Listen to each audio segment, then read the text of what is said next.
All right, there we go. What's up, everybody? Hey, how you doing? Welcome to The Leap.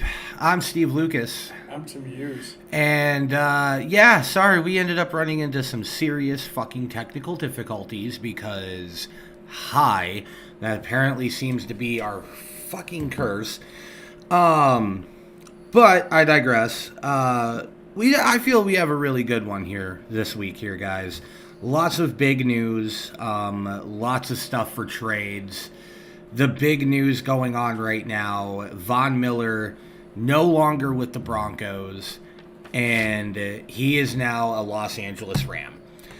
Yay! Yeah. This is going to make that team so much better. I agree. It's going to make them a million times better. And, I mean, they traded a second and a third round pick for him next year. Big deal. Yeah, right. Like, I mean, he's going to be on... It's a contract year for him. So, like, get what they can out of them while they still can, you know?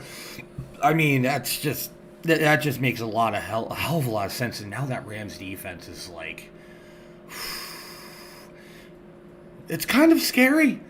It is. Now they got another edge rusher. They've got so much more things they can do. Yeah, as if they needed another fucking... as if they needed another rusher. Having probably one of the best freaking pass rushers in the entire NFL in Aaron Donald. But, you know, hey, it is what it is. I mean... Honestly, it's just a very smart move, in my opinion. It's just an extremely smart move to go ahead and add somebody like that. I mean, the Rams are ready to win now. Oh, and I think they can. I mean, before I thought their defense was, it was okay, but it wasn't nearly as good as what potential they have now. Well, also, you would think about it, okay, they have Jalen Ramsey and Aaron Donald. So, that defense immediately should be one of the tops. Right. Whoa, hey now, what the heck was that all about? This is something we're randomly popping up there. But, yeah, other big news here in this whole trade thing. I mean, Mark Ingram is now with New Orleans, back home. He now is going to be part of a two-headed monster with him and Kamara, which is that's crazy. I know, it is. And they can do so many more things now, too. I mean, like you said, with Jameis Winston out, now you need to have a good running game because Hill's a good quarterback, but I don't think that he's the caliber of Winston, even though Winston is probably middle of the road. Hill wasn't even the one who even got them that W against the Bucs. It was Trevor Siemian. Really? Yes. Because Hill was injured. He's been injured for the last couple of weeks. Oh, okay. He's coming back here relatively soon. Wow, okay, why is that poking up? There's something poking up right there in the middle is saying, hey, start your live stream. It's like, hey, we're already going. I hope that doesn't happen too often. But yeah, and especially with Jameis going down for the year, I mean, and that was such a... did you watch the play where he went down? Yeah, I saw it. That was. I mean, okay, in hindsight, compared to a lot of the other injuries that I've seen out there, it wasn't terrible. No, but you could definitely see that couldn't have felt very fucking good there, bud. Not at all. So. Having Ingram there with Kamara that's going to be a nasty little combination right there. Oh, that could be something that helps New Orleans get to that next freaking level. I'm not going to lie. And that's just going to keep popping up and making that freaking impossible to fucking keep track of. That's cool.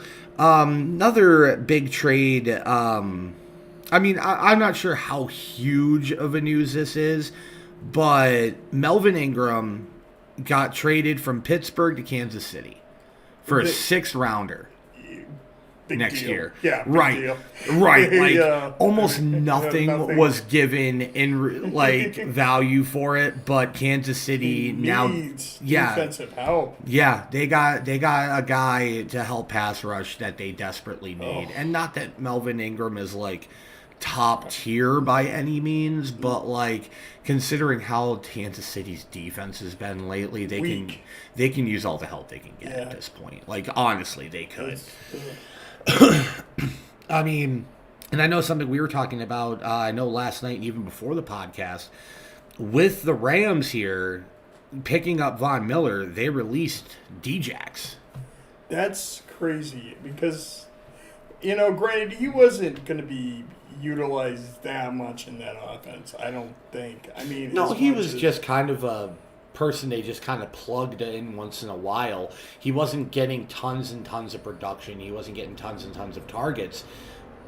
But, and honestly, I feel like they did it specifically so they can make a roster spot available for Vaughn, who, in my Yeah. opinion, was going to be much more needed than Djax on that team. I mean, you've got, three really good receivers, in Woods, Cup, and Higbee. Right. I mean, and not to mention Henderson also is a good Yep. receiving back. Van Jefferson.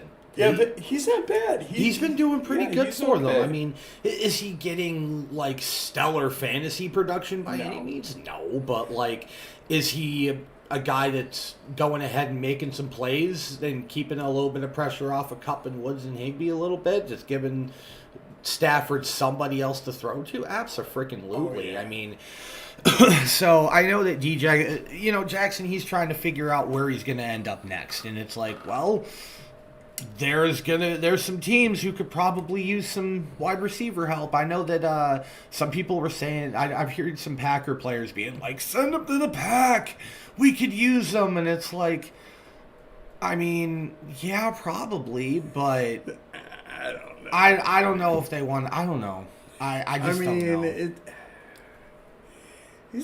He has the potential of doing good things, but he's also really old. I mean, For a receiver, for a yeah. receiver, he's 34 years old, 33, somewhere around there.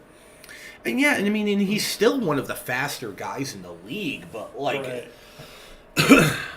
I mean, yeah, he's very fast. I just. Is he going to be able to play a full season now? I mean, he hasn't. Well, played a full also, he's season not a yet. guy that you can go in and plug as that number one. I mean, Or even a number two, really. right, because he's too injury prone. Yeah, exactly. Like- I mean, now if you use him, out of the slot sometimes, I mean, Yeah, you could go ahead and throw him out there. Maybe give him 5 or 6 targets a Oh, game. yeah, exactly. Put him out there to go ahead and take the pressure off of, say, like Lazard and Adams when they come back. right, either that or dispel them for a couple plays. Right. Hell, I- even you could just throw him out there as a fucking decoy. right, exactly. I mean, yeah, they could, but like, I wouldn't want to spend the money on that. I just wouldn't. There's no part No. of it that. There's no part of that like has any real allure to me as a Packer fan. It's just kind of like, do we really need that?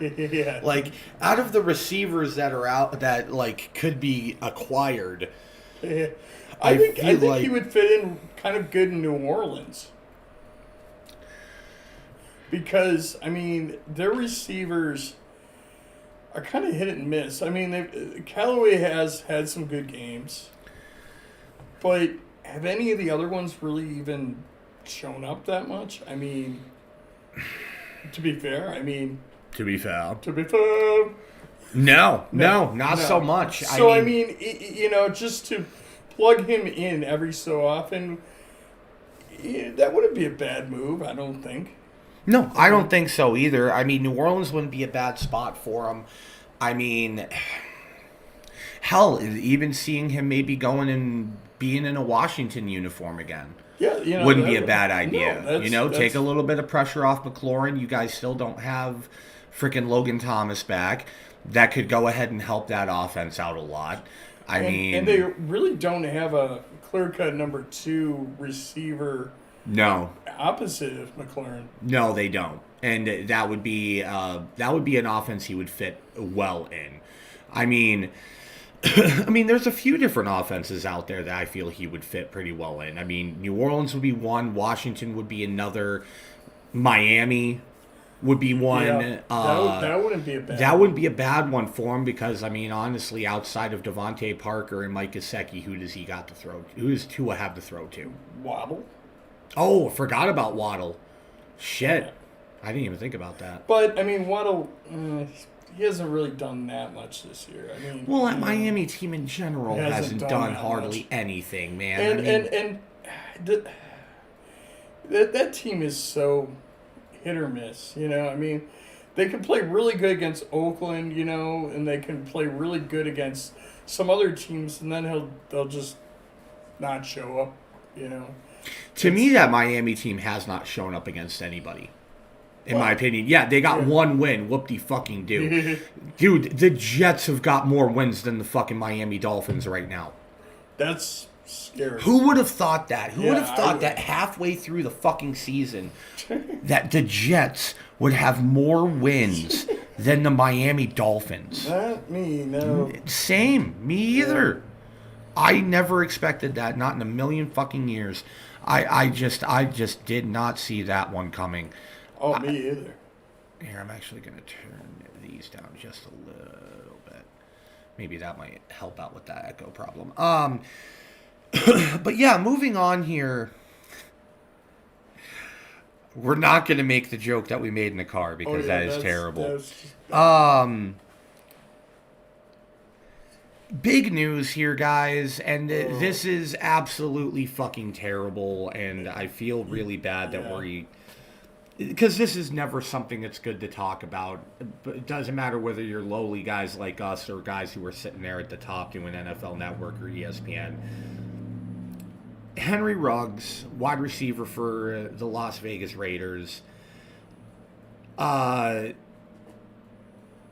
he basically, I'm not sure if they would call it vehicular manslaughter, but pretty much the story goes here, if you guys haven't heard this one already, he got drunk,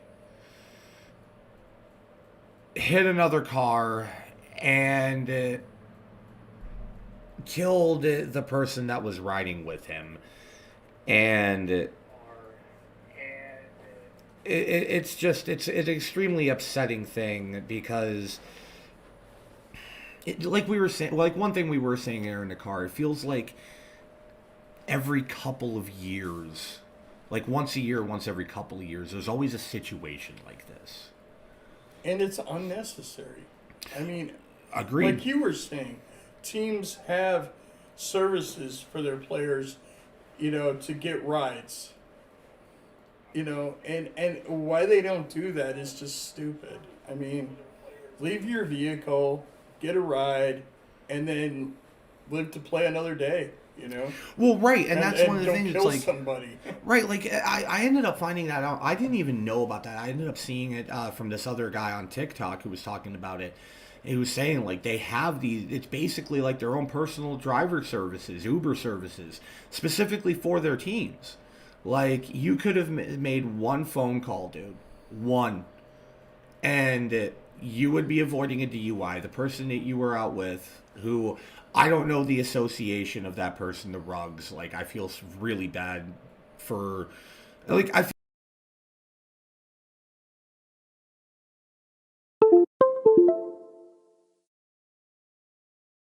That was with him, but it is completely unnecessary, dude. Like, it's one thing, yeah, man, you want to go out and party, have a good old time. You and your team are Yeah. doing great this year. By all means, man, live your life. But be smart about Oh it. yeah. Like, what exactly are you gaining by. Oh, shit. We got. Why is this. The camera's not picking up anything now.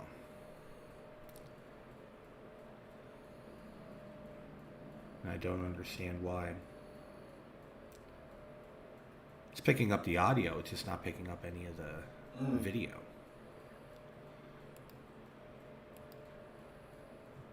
Which is weird.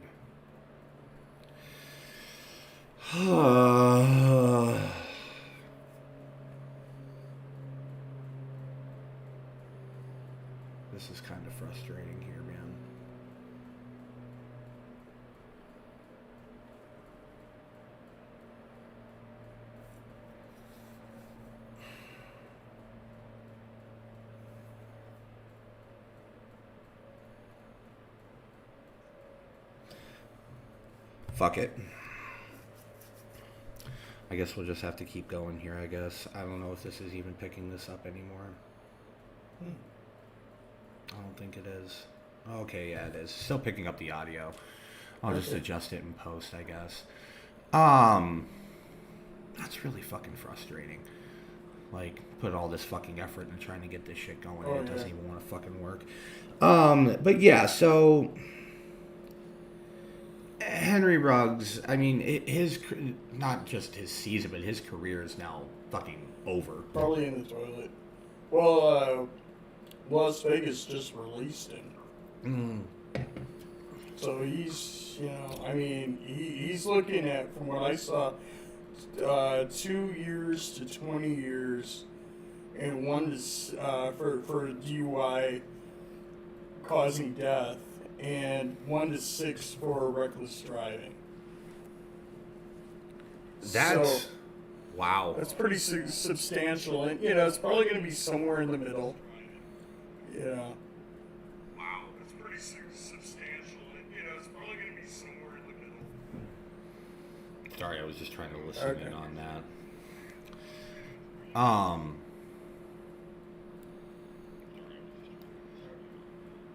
But yeah, like that's nuts, dude. That is absolutely fucking nuts. Unnecessary. Well, yeah, no, it is unnecessary. And I mean, why throw your career away just to get drunk and party? It's just stupid. Well, I mean, you want to get drunk and party by all means, but be smart about it. Yeah, exactly. Why would you? Like, what's going to be the worst that happens? That when you call, like they have these guys have this legitimate service. What's the worst that's going to happen if you make that call and you end up getting a ride home? Nothing. What? Your coach might be like, "Why were you out partying?" And you might have to run a couple of wind sprints. Yeah, big deal. Now you're going to be having to run all sorts of fucking... You're going to be... Like, now you're going to be running around a fucking prison yard, probably, for a large chunk of your fucking life now. Oh, yeah. Yeah, exactly. Because you decided to get behind the wheel. Yeah. It's just stupid. Yeah, no, I agree. It is. It's absolutely fucking ridiculous. I mean, granted, I get he's 23. He's, immature. Obviously. I mean, but come on, use your head. Yeah, there's so many different things that you could have done better than this. Like, because, like, you were actually having a really good year. Yeah, he had, from what I understand, he had over 400 yards and 2 touchdowns. Yep. I mean, granted, touchdowns, that's not a lot necessarily, but, I mean, 400 yards is pretty darn good for the middle of the season. Right, though. I mean, honestly, I don't entirely get what exactly he was trying to accomplish there. Yeah. I just don't. Oh, wow. Hey, actually, it's showing me adjusting the camera here because I'm just adding the freaking camera stuff here again, and we're just going to try to... Yeah, we're going to remove that, and then we're going to remove that, and try this again, and hope that it works. But yeah, let's go ahead and dive into our next little topic here. Well, let's go ahead and go into underrated killer of the week here. Underrated killer of the week. There was a couple of potential options here for this one, but this has been pretty clear cut, man. We are going with the new king of New York, Mr. Mike White. The king of New Dork.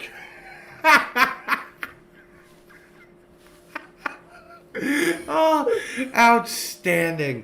But no, Mike White is quarterback for the Jets.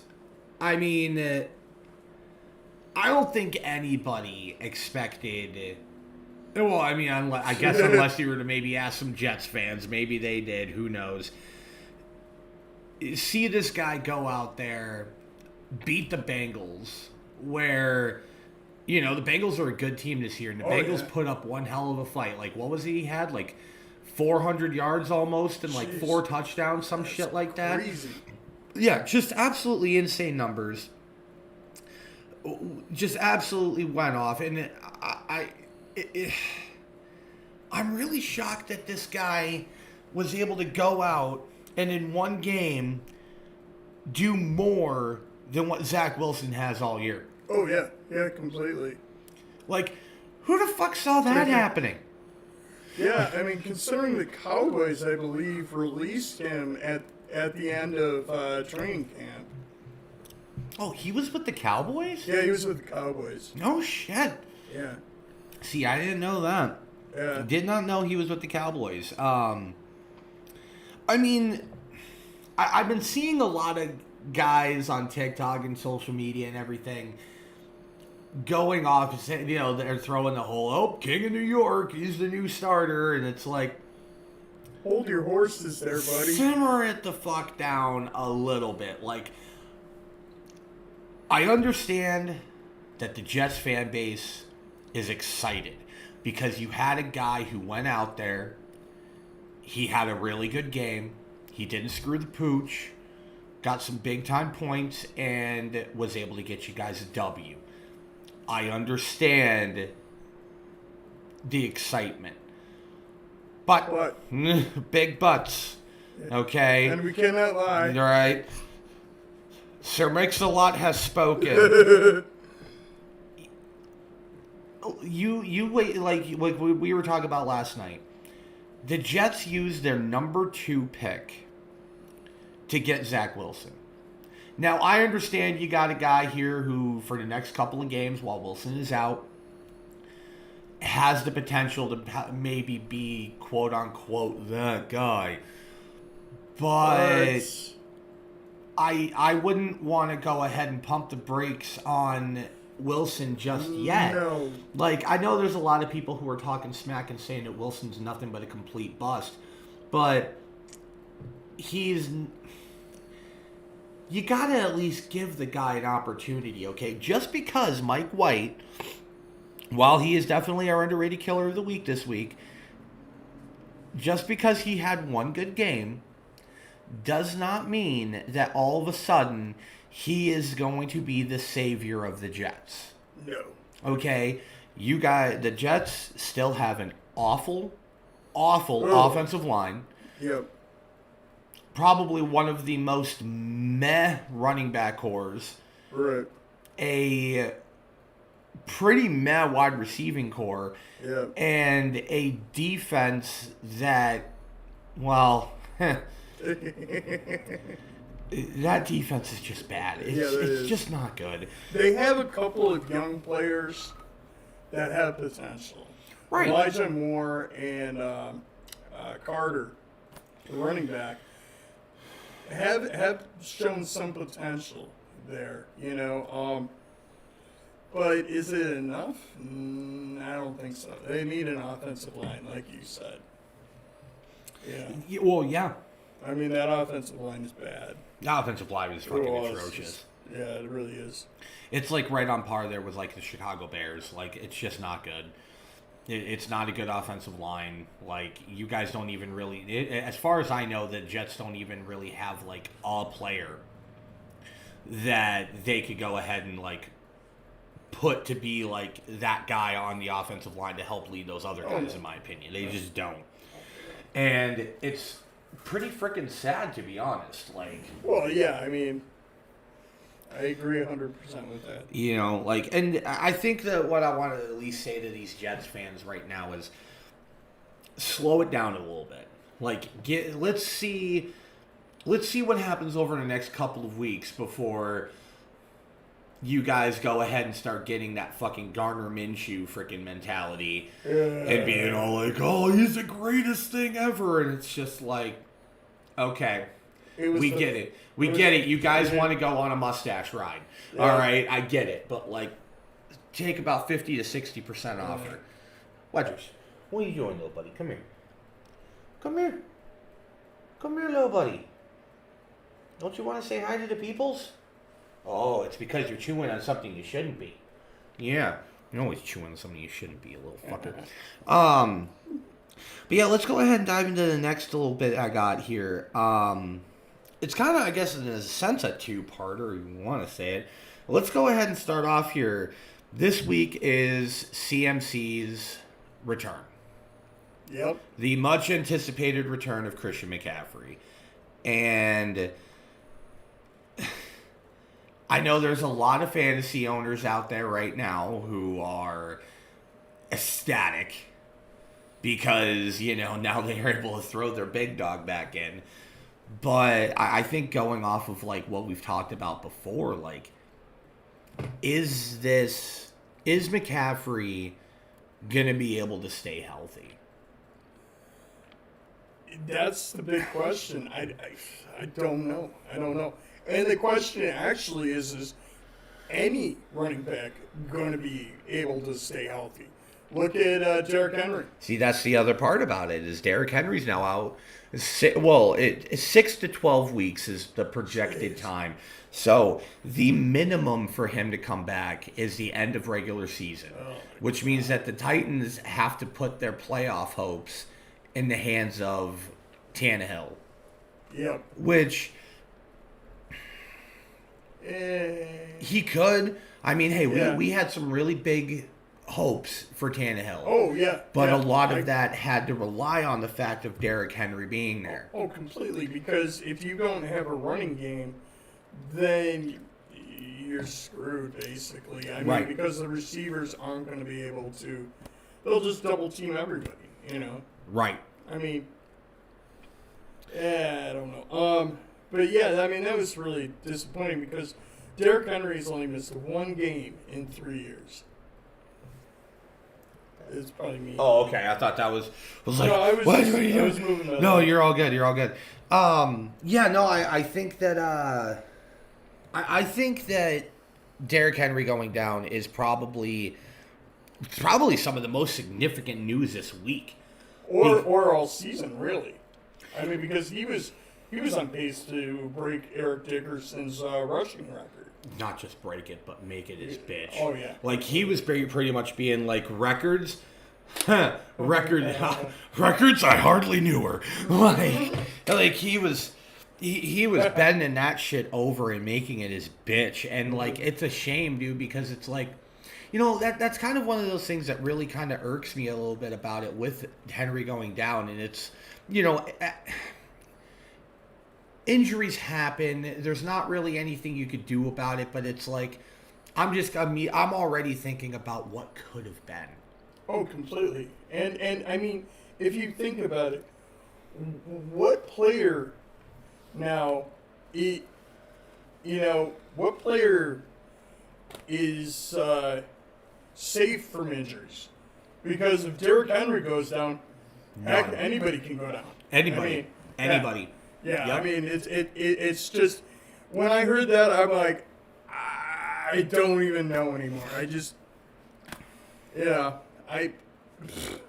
Right, I was dumbfounded. I know there's a lot of fantasy owners right now that are literally just probably ready to jump out of the fucking, jump out their windows and just be like, screw it, I'm done. Like, how am I supposed to do this without Derrick Henry? And I mean, I totally understand. Come here, you little monster. I mean, because Derrick Henry was, it's just a shame. Yeah. It is.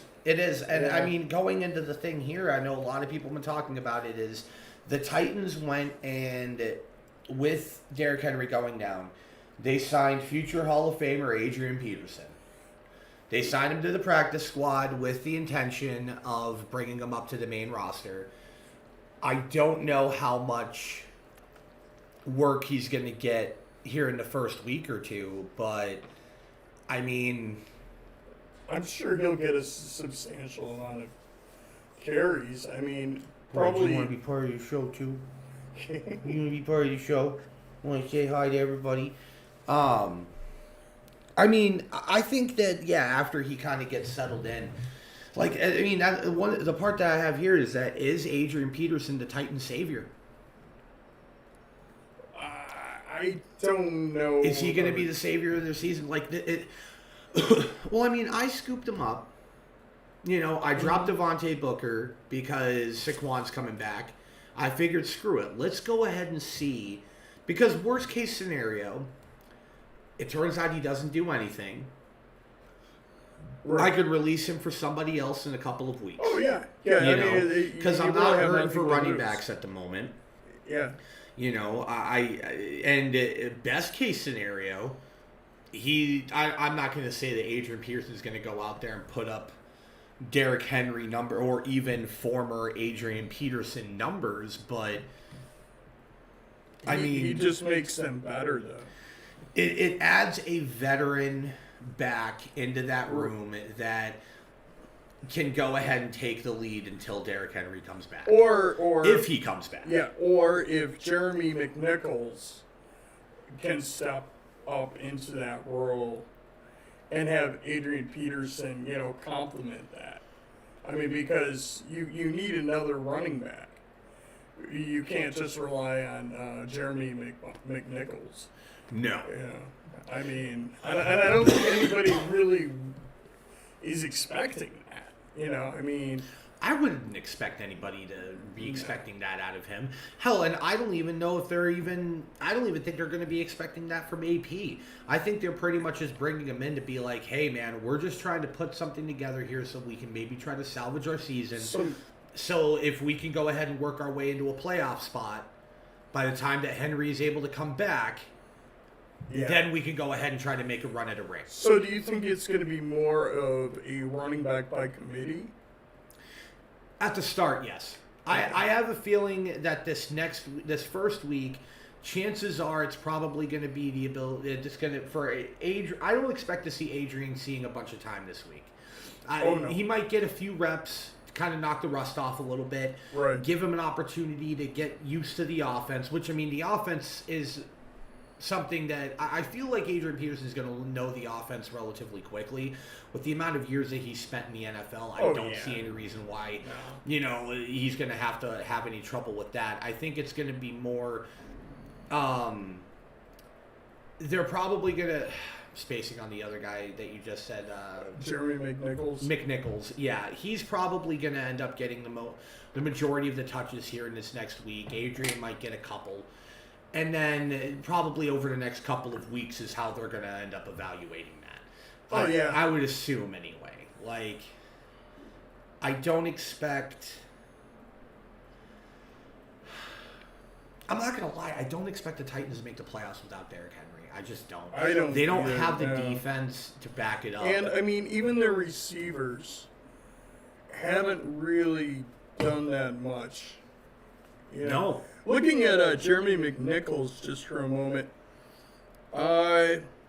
he had 16 points for fantasy against the Jets, and 8 against Indianapolis when he was playing. So, I mean, he had more receiving yards than he did rushing yards. Obviously, that makes sense because Derrick Henry was in there. Well, I mean, I guess we'll kind of see. I mean, I know that the Titans have got a pretty tough schedule going ahead. Oh, geez, yeah. And that's what's really going to be the deciding factor here. Like, because, I mean, I'm not going to lie. For me, it was pretty much like, okay, the Titans are going to go ahead and win the AFC South. There's really no... Yeah. But then again, that was before Derrick Henry went out. It's... No one.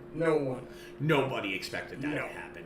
I'll admit it. I think you and I both kind of expected CMC to go down. Oh, yeah. We were talking about it. We were like, oh, yeah, I mean, it could happen, I mean. Yeah, like everybody's going to waste their number one picks on him. Which is really too bad because I like CMC. Same. I'm a huge Christian McCaffrey fan. Oh, yeah. He's a great player. When he's playing. Yeah, when he's on the field, he's one of the best players in the fucking history of the league, in my opinion. Because the guy just knows how to make he knows how to make defenders look foolish. Oh, completely. And he's a great receiving back. I mean, he's a complete running back, I think. Kind of like Eckler. I mean, what Austin Eckler is doing this year kind of reminds me of what Christian McCaffrey did like 2 years ago. Yeah. You know, I mean, kind of like a touchdown machine, you know? I mean, honestly, though, he really was. I mean, and he still has the potential to be. Oh, it's of just, course. It's just whether or not he can stay healthy long enough to do anything. Like, to me at this point, I would just be happy to see Christian McCaffrey finish a season. Yeah. Yeah. I would Finish an entire year. Play an entire 17 games. And then maybe, because to me, especially from a fantasy standpoint, to me, he is not a first round value. Oh, no. Simply because of the fact that he cannot stay healthy. No. He can't keep his legs under him. Exactly. If he was able to play an entire 17 game season without getting injured, then I would be willing to say, okay, he's worth a first round pick. Right now, in my opinion, he's a third rounder. Or maybe if he misses one game. 1 or 2 games, it wouldn't be that bad. But, I mean... With the amount that he's gone down recently, even going down 1 or 2 games is enough to go ahead and keep him out of that. Yeah. Because, like, seeing a guy like Derrick Henry going down, if he were to, like, seeing a guy like Derrick Henry go down, like, the way it is kind of a freak thing. But, like, say if Derrick Henry were to miss 1 or 2 games, he would still be considered first round, in my opinion. Austin Eckler, if he were to go down for 1 or 2 games, he would still be considered a first round. Right now, CMC, it's, okay, you're getting maybe at most half of the season's worth of production out of him. Yeah. That's not first round. No. That's not even remotely close to first round, in my opinion. I don't care how many points you're putting up during those 8 games that you're playing. Those 8, let's say in those 8 games, you get 10 touchdowns and 1,000 rushing yards and a few hundred receiving yards and a couple more touchdowns. Cool. What am I going to end up doing when it comes down to playoff time when I absolutely have to have you? Yeah, well, exactly. I'm going to have to, let's say, he has the first 8 games and he does great, then he blows out his fucking knee and then he's done for the year. Great, now I have to go ahead and drop you and try to find somebody else off the fucking waiver wire or trade whatever value I have left to try to minimize the damage. But by the same token, I don't see very many running backs that don't have injury issues this year. I mean, Eckler hasn't had any. No, Eckler is one of a handful of the big time backs. Chubb's gone down, CMC, to me, if I David remember Montgomery? correctly, David Montgomery's on. If I'm not mistaken, the only 2 running backs that are in that elite category that have not gone down for anything if I'm not mistaken, is Eckler and Aaron Jones. I think you're absolutely right. Yeah. Because if I'm not mistaken, Jones has not gone down yet this season for anything. No. And Jones is still having a great year. So, oh, buddy, you're being super duper cute. And I love you, but I'm going to put you down over here for a little while, okay? I know, you'll be like, I don't like that, Dad. There's one more injury thing that Green Bay Packer fans especially are hit by is Robert Tonyan going down with an ACL tear. And he's out for the year, which that's big. That is big. Because Tonyan was a great safety valve for Aaron Rodgers. And he was a good receiving tight end. I mean, I don't see any tight ends that are in that caliber with Green Bay. Yeah, I mean Mercedes Lewis maybe? Yeah. What I like about Mercedes Lewis is he's a great blocking tight end. He's probably one of the best blocking tight ends in the league. What about Josiah Deguara? I don't know much about that guy. Yeah, he's been injured, but he came back and he had a couple good catches last week against Arizona. So there's that possibility, Well, you see, here's the thing, and hell, fucking Shonda literally just messaged me about this. Um, about like with Rogers going down with COVID, and like we got fucking Adams out with COVID, Lazard out with COVID, and then you got Tanyan out for the year. Like that's one of those things that kind of that blew my mind. Is I did not know that Rogers wasn't fucking vaccinated. I didn't either. Like I mean, what? Why aren't you vaccinated? Right, like. I mean, Well, I'm just seeing this. It's like, okay, 3 of our star players, key guys on our offense, are out with COVID, and they haven't gotten vaccinated, won't get vaccinated, and it's just kind of like to me, like I know we were talking about it last week, and I'm kind of hitting a point with it where right now it's like, cool, now you're out a minimum of 2 weeks. Which thankfully we have 7 fucking wins and we have a few games to fucking play with. But to me, I'm just sitting like this right now. It's like you people who aren't getting you guys in the NFL who are refusing to get it at this point. Stop the selfish bullshit. oh, I agree. Because that's all it is at this point is selfish bullshit. You like what? Like you guys don't want to get vaccinated for what? What, you saw some article on Facebook that said the fucking vaccine was bad, and now you want to be, now you're not sure that you want to fucking get it or not? Like, it's just stupid. Get off the cross. Stupid. We need a wood. Like, but it is, though. Like, seriously. Like, especially when it comes to guys that are there in the NFL, like, you guys are going out there and shaking a lot of hands and spending a lot of time around other people in close proximity with your coaches and your teammates and everything else. I feel like getting that done should have been a priority at this point, you know? Like, definitely. But anyway, you know. I heard that Adams could be back because they had 10 days in between the Arizona game and the Kansas City game. So there's a possibility he might not be back, but you know.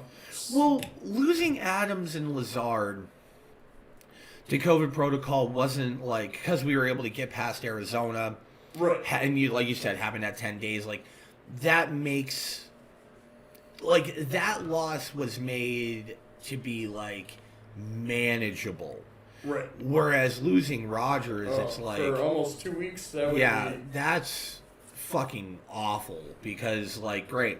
I mean, well, I guess if anything, we're gonna go ahead and get our first real look to see how Jordan Love can do, I guess. Yep. It's gonna be interesting, you know, that whole dynamic with Love in there. You know what I mean? We'll see. Yeah. The last thing I had here for the opening stuff. New Orleans defense, New Orleans in general, going ahead and straight up spanking the Bucks. That was great. That was awesome. That was mint. Yeah, it really was mint. Like I did not expect that to work out at all. Oh, me either. Like, I really didn't. I did not expect that to happen. That was kind of a no-brainer that Tampa Bay was going to win that game, and well, that didn't happen. You know, so. Well, yeah, no, and like, let's go ahead and do that to go ahead and break into pick'ems here because pick'ems. We did not do so hot our first week on this, and oh my gosh, buddy, I just see you there with your head on the table, and it looks so goddamn cute. Because right now, current records for both of us here. I am sitting at 7-7. Timmy is sitting at 5-9. There was a lot of crazy upsets. You know, Jets beating the Bengals, New Orleans beating the Bucks. Neither one of us expected the Packers to beat Arizona. No. Like, I think that I actually thought Detroit was going to beat the Eagles, to be quite honest. And you know what? I'm done with the Lions. I'm Same. done. I am We so tried. done. We gave you guys a chance. We gave you 2 chances. We each gave 2 times, and you guys fucking screwed us. Baby. And what did you do? You gave us We gave you the nothing. 2 scoops of raisins, and instead of going ahead and making a bowl of cereal, you just gave went and us shit in the bowl and you yeeted it at us. Exactly. Fucking embarrassing. Yes, it is fucking embarrassing. But hopefully we'll have some better luck this week here. Okay. Thursday night game. New York Jets going into Indianapolis. Oh, Lord. Right. This is one of those ones where it's like, well...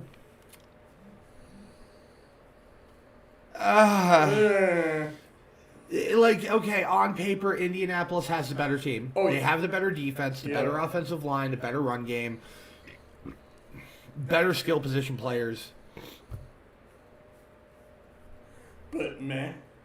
I don't know where to go with this because I don't either. what version? Because like, okay, we don't know anything really about Mike White except for the fact that he went out and he beat Cincinnati. And what version of Carson Wentz are we going to get this week? Right. Are we going to get the version of Carson Wentz where he's throwing the ball around the field and, hey, stop it? You know, are we going to get the good version of Carson Wentz, or are we going to get the dog version of Carson Wentz where... Okay, are we going to get, like, the pit bull version, or are we going to get the Chihuahua? Like, what are we getting here? Like, that's kind of where I'm at. I mean, I want to pick Indianapolis, Oh, I do too. but I'm going to do it with extreme... Caution. Yeah. I'm not putting very many expectations into it, but yeah, I'm gonna go Indy. Okay. Just strictly because on paper they're a better team. Right, same. Next one we got here is the Raiders going to New York to take on the Giants. I kind of feel like, I mean, I'm taking Las Vegas on this one Me too. because I feel like Las Vegas is going to win. I feel like the Giants have been starting to try to do a little bit better in some of these games. Like Daniel Jones is trying to keep them in games and stuff, but... I was really shocked that during the trading deadline, they didn't try to go out and get anybody. I mean, to because Saquon may be out for another few weeks, right? He's expected to be back this week. Oh, actually. this week? Okay. Yeah. Never mind. But still, I mean, their offensive line, they could have gotten somebody maybe. They could have. You know? I mean, I don't know, man. I mean, the thing is like, yes, they have some trade capital, they have some picks, but like, I think that right now they're probably trying to hold on to everything until the end of the year. Like, to me, I feel like they're probably going to try to see what they can get done, maybe try to go ahead and see what they can do with their picks and then go from there. Like, Yeah. I don't really, because looking at... Yeah, because when we go into topic of the week stuff, they're not even in that list. Oh, no. So, it's not like they got anything there. Atlanta going to New Orleans. New Orleans. Same. Like, I don't see... No. Like, New Orleans... Like, Atlanta has won a couple of games, but they're not against good teams. No. Like, I just don't see that happening. This next one is about to be... I already know where we're going with this one. Buffalo going into Jacksonville. Oh, yeah, I'm going Buffalo. Same. Yeah. Same. I think if you go Jacksonville on this, and maybe there's an upside, but I don't think you know very much about football if you don't take Buffalo. I don't see that happening. Unless you're from Jacksonville. Unless you are a Jacksonville homer. Mm-hmm. And you somehow think that Trevor Lawrence is going to go out there in his rookie year and stop Josh Allen when Josh Allen is having a fucking MVP caliber year. Like, you know what? You do you, boo-boo. if that's what you want to go ahead and think, you do you. Cleveland going into Cincinnati. That's a tough one. That is a tough one. You're absolutely right. Well, with Chubb back, I think I'm still going Cleveland. You know what? I'm going to go with Cleveland as well. I feel like even though Cincinnati is playing exceptional football, I feel like... Except for last week. Well, except for last week. The last week, like, you know what's sad is that them going ahead and losing to the Jets, like, kind of makes the Bengals now look back to being, like, a laughingstock again, even though they're still one of the best teams in their division right now. Are they still in first, or did Baltimore overtake them? Let's take a quick look, actually, because I have not seen that. I can't remember offhand. Because Baltimore won, right? I think they did. Well, they beat the Ravens in their game Right. against each other. I think as long as this doesn't take 2 million goddamn years to fucking load up. What? Why? See, I'm not picking up anything on that. Okay, let's go ahead and do it this way. I'm sorry. No, it's fine. It's just the internet in this place fucking sucks. Yeah. Like, and I figured with the fucking thing right there, like, I wouldn't have these issues, but apparently we're going to. Like I said, I can't wait until I get into my more permanent spot, because this is getting to be fucking ridiculous. The Ravens did overtake, and they are back in the number one spot. Okay. I kind of had a feeling that it was the case. Well, the Ravens, excuse me, the Ravens are 5-2, and the Bengals are now 5-3. That's why. So it's only like a 1-game differential. Yeah, So it's not much. I mean, No, it's not. It's really not. Cincinnati has a good team. If their defense can stop Cleveland, I think that's the key right there. Because I think the offense is good enough to beat Cleveland, but is their defense good enough to beat Cleveland? That I don't know. I mean, that's the $1 million question right there. That's really what that boils down to. It's a conundrum. Yeah, that's going to be a tough one. I mean, I got Cleveland, but I don't see... This is one of those ones that can go kind of either way. Because if Cleveland was at 100% full strength, everybody healthy, Chubb and Hunt... Oh, no brainer. It would be Cleveland, no fucking brainer. Yeah. Because there's no way that Bengals defense would be able to stop that running game at no. 100%. But with Hunt being out and it putting all the pressure on Chubb, I guess we'll see. Yeah. I guess we'll see. Next game I got here is the Patriots going into Carolina. Maybe with CMC coming back, Carolina can pull one out. You know what? I'm going to go with Carolina on this one. I think I am too. Just to kind of see where that might be. Just for a baseline. Yeah, like, I mean, you never know. Man, you never know what might happen. Denver going to Dallas. Dallas is winning that game. Like, especially now that Denver doesn't have Von Miller. Get the fuck out of here. Yeah. And Dak is going to be back, like, this week. So Dak is back. Yeah, so, like, I don't see that even being much of a matchup. Minnesota going into Baltimore.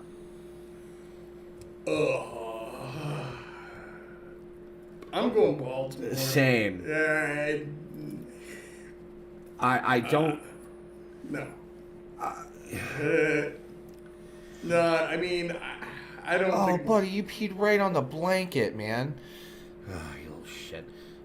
Like, the potty bad's right there, and you decide to pee in one spot you shouldn't. Here's one that... This is one of those ones where it's like, who the fuck? Who do you pick? Because they're both terrible teams. Houston going into Miami. Toilet bowl. It is, man. This is literally the fucking toilet bowl right here. I don't know who to... I mean, part of me kind of wants to go with Miami because they're at home. Yeah, that's the only thing I was thinking. That's really the only real thing that could really matter on that. I'm gonna go to the Dolphins. Same. I'm gonna, my buddy Sean is a big Dolphins fan, so I'm gonna go with the Dolphins. Yeah, I don't. This is one of those games that literally can go either fucking way, and I really don't know. Like, it's like we're gonna pick the Dolphins, but it's with some prejudice. That's what's serious concern, because like we really don't know. Like this game that literally could stay at 0-0, and I wouldn't be shocked at it. Chargers going to Philly. This is a tough one because Philly has good corners. So, I mean, they could kind of stop maybe Williams and Keenan Allen from getting a lot of yards and possible touchdowns. But with Eckler there, I'm still going Chargers. Yeah, I mean, I'm going with the Chargers strictly because I feel like the Chargers are a more complete team. I mean, Philly has been playing all right against some good teams, but, like, I don't know if they got enough to get past that Chargers team right there. Probably the most anticipated matchup of this entire week are Packers going into Kansas City. It was supposed to be the most anticipated matchup, but now that Rodgers is out, I think Kansas City's gonna walk all over us. I think so. Like, if we were in Green Bay, it would be a different scenario. But like, and I hate the fact of back-to-back weeks that we're about to do is that we're going against our own team. But we are not homers. Yeah, sorry, I am not a homer. I am a realist when it comes to this. Okay, I look at the facts that are there in front of me, and am I going to be rooting for my team and hoping that the Packers can get a W here? Of course, absolutely. Yeah, but at the end of the day, does Jordan Love have what it takes? Yeah, does Jordan Love have what it takes to go shot for shot with Mahomes? I don't think so. Nah, I mean, now, the interesting thing for me is Aaron Jones going up against that defense. And Dillon going up against that defense. I feel like our running game is going to be really the only real thing that's going to keep us in that game. And if Devontae Adams comes back, there's a possibility that slim possibility that we could win. Let's knock it off, whatever you're doing. Yeah, there's also a slight possibility that I can win $1 billion and, be built like Jason Momoa, but, Well, I mean, I got man titties, so. I All you ladies that like them, I'm available.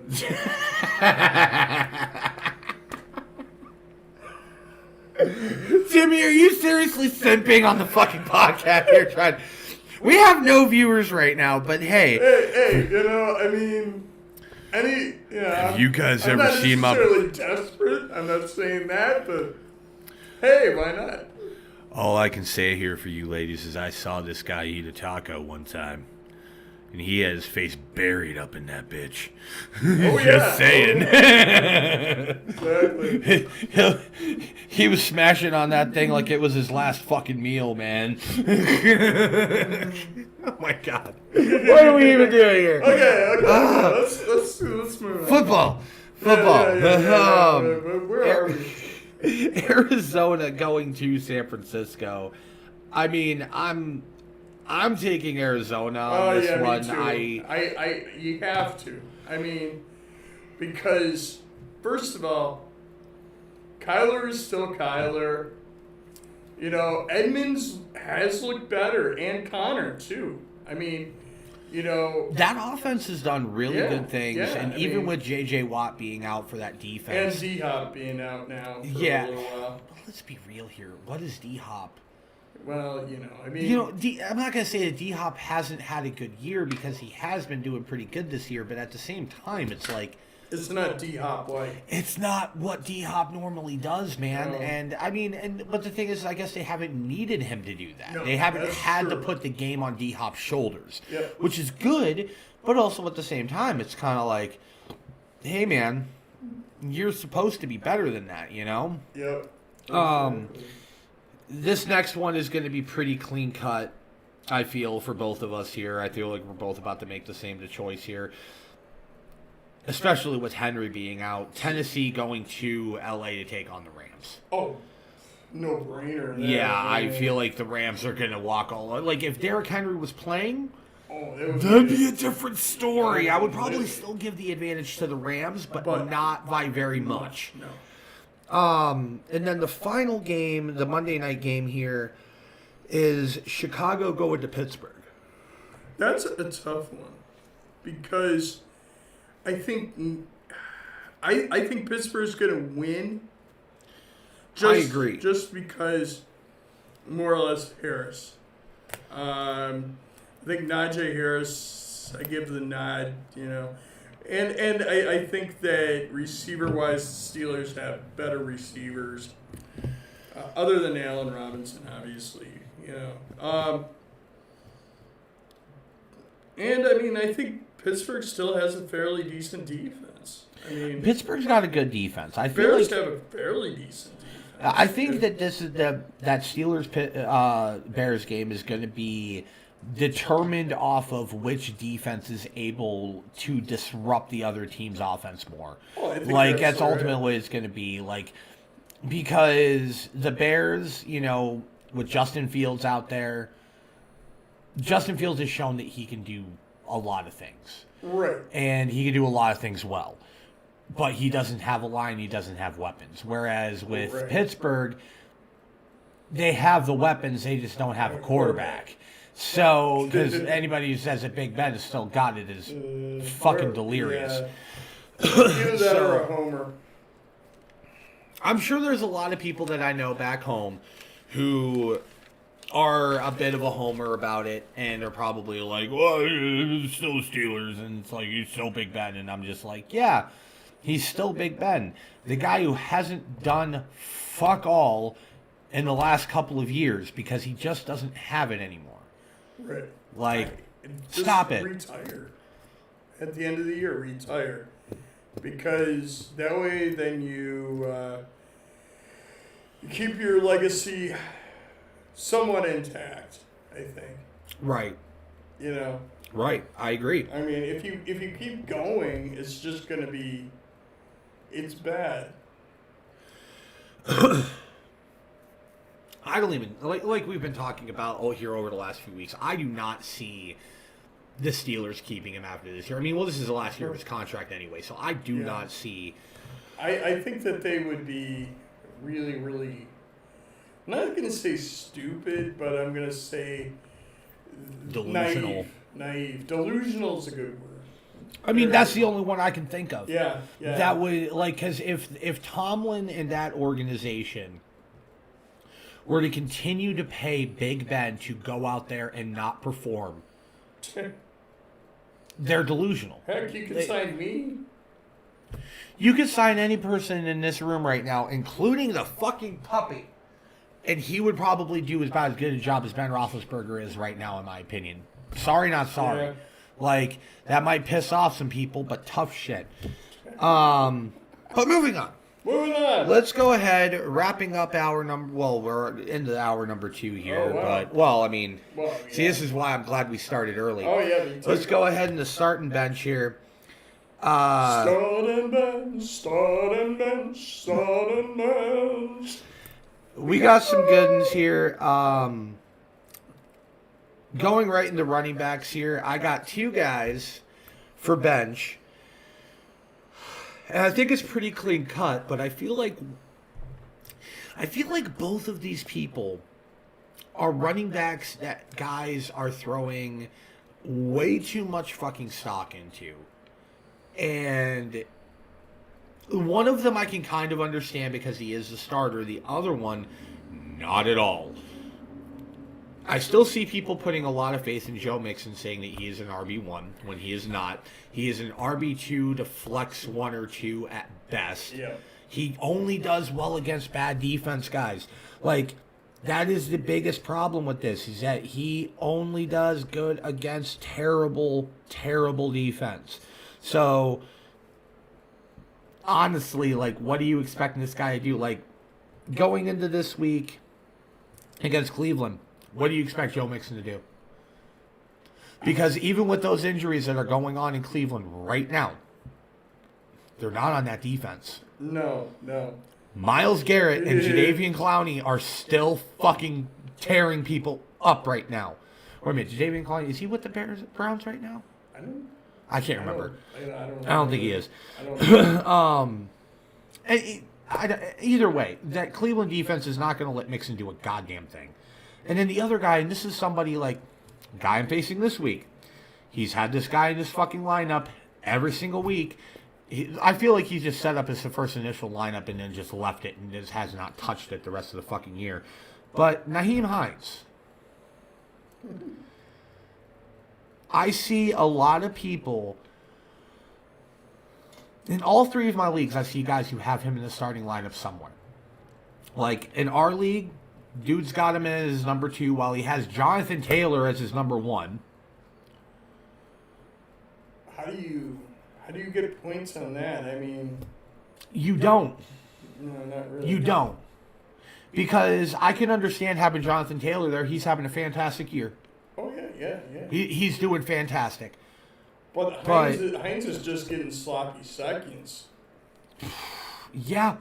Hines, if I'm not mistaken, I don't even think he's gotten a double-digit game this year in standard.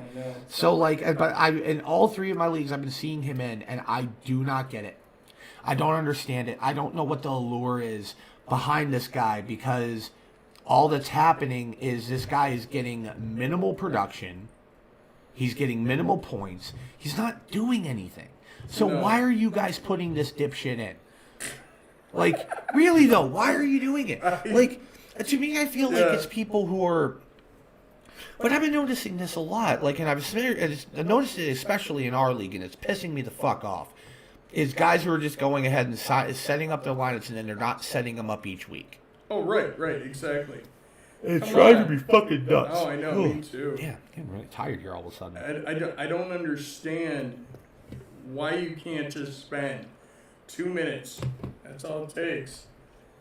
This is kind of ridiculous. Yeah, no, I get it. And you know, I mean, it kind of makes it bad for everybody else, because, you know, it's not fun to just win, you know, without. Right, like I'm taking dude on this week who has him and Jonathan Taylor. Mind you, this guy hasn't set up his lineup in a while. And like, okay, let's be real. I'm on a 4-game win streak. Sitting at let me pull this up here because it's been a hot second since I pulled this up. Let's hope I can do it on this without any issues.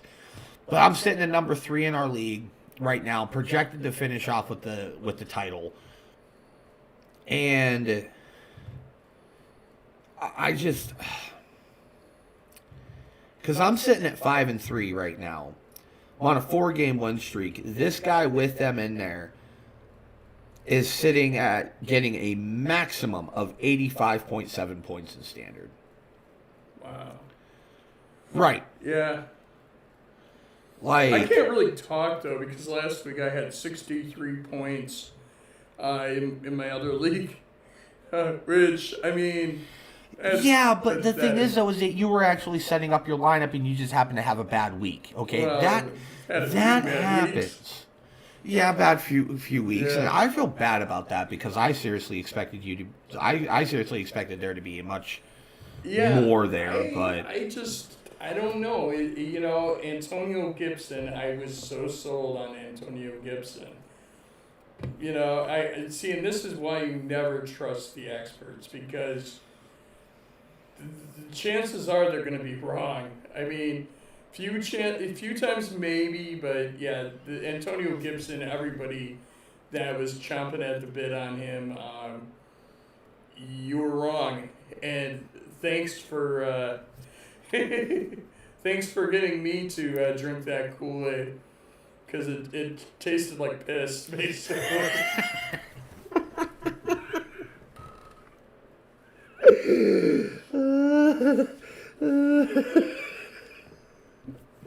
Anyway, okay, Newest Kool-Aid flavor.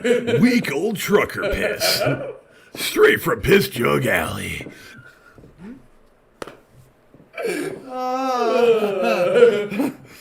Look, that's a goddamn dehydrated piss, probably good 10, 20 years old.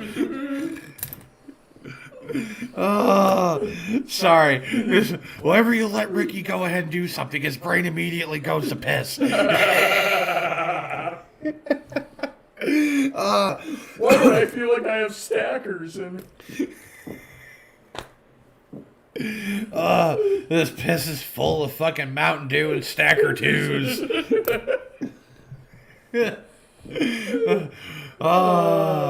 This guy is literally running at light speed. Or at least he thinks he's running at light speed, but he's just having a seizure on the sidewalk. Just, you know, here comes the seizure. But yeah, let's go ahead and go into the start portion of stuff here. Going with running backs. Starting off, Najee Harris going up against Chicago is my number one. oh yeah.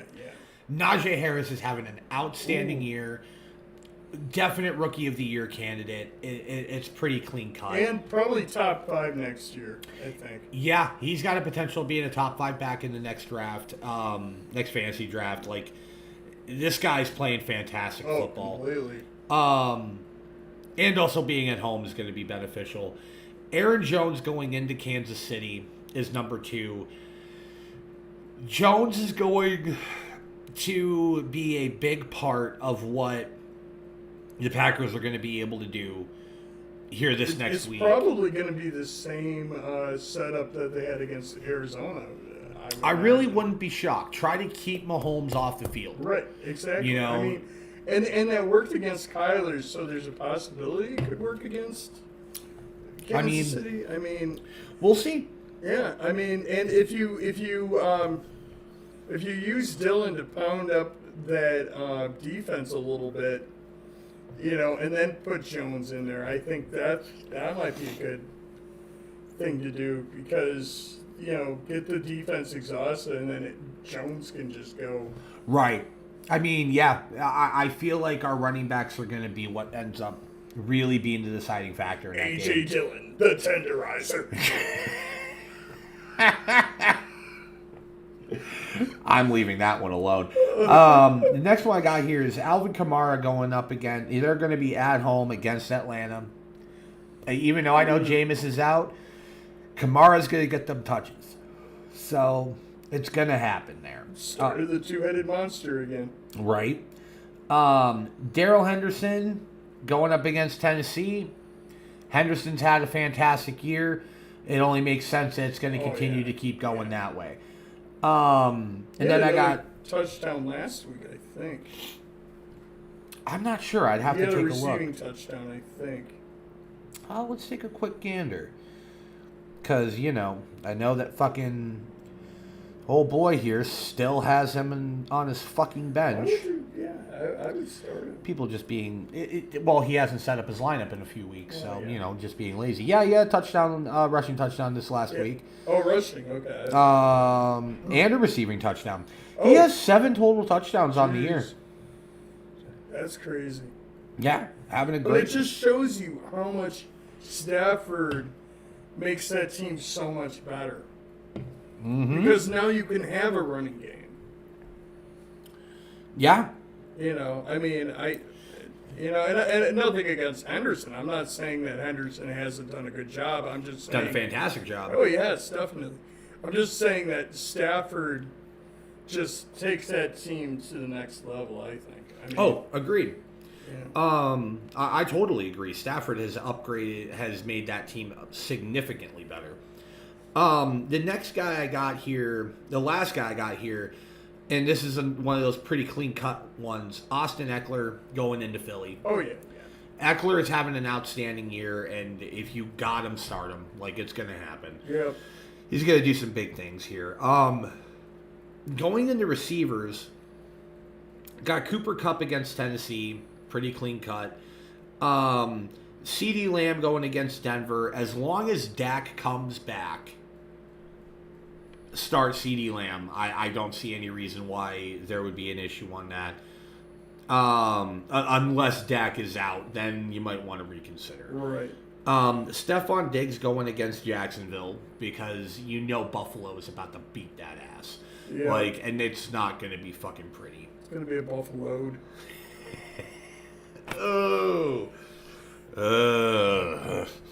That's greasy. And then I got Jamar Chase going against Cleveland here. Like I said, that Cleveland-Cincinnati game is kind of a conundrum, but Jamar Chase is having a great year. Oh, yeah. I don't see any reason why you would want to not start him. Oh, gosh. My okay. apologies there. Yeah, just keep yawning. It's like, oh my god, dude. I know I didn't sleep for I know I didn't sleep for shit last night, but come on, man. Going into quarterbacks, Dak, if Dak is healthy and he is back, start him.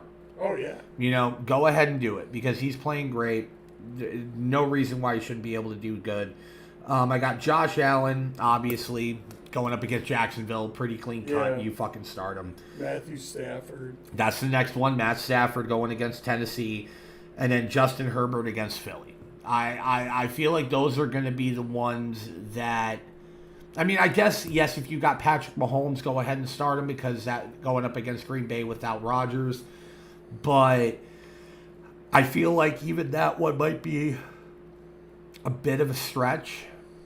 See, I'm having a conundrum. Do I start Stafford or do I start Mahomes? That's a tough one because, you know, Mahomes really hasn't done much the last 3 weeks.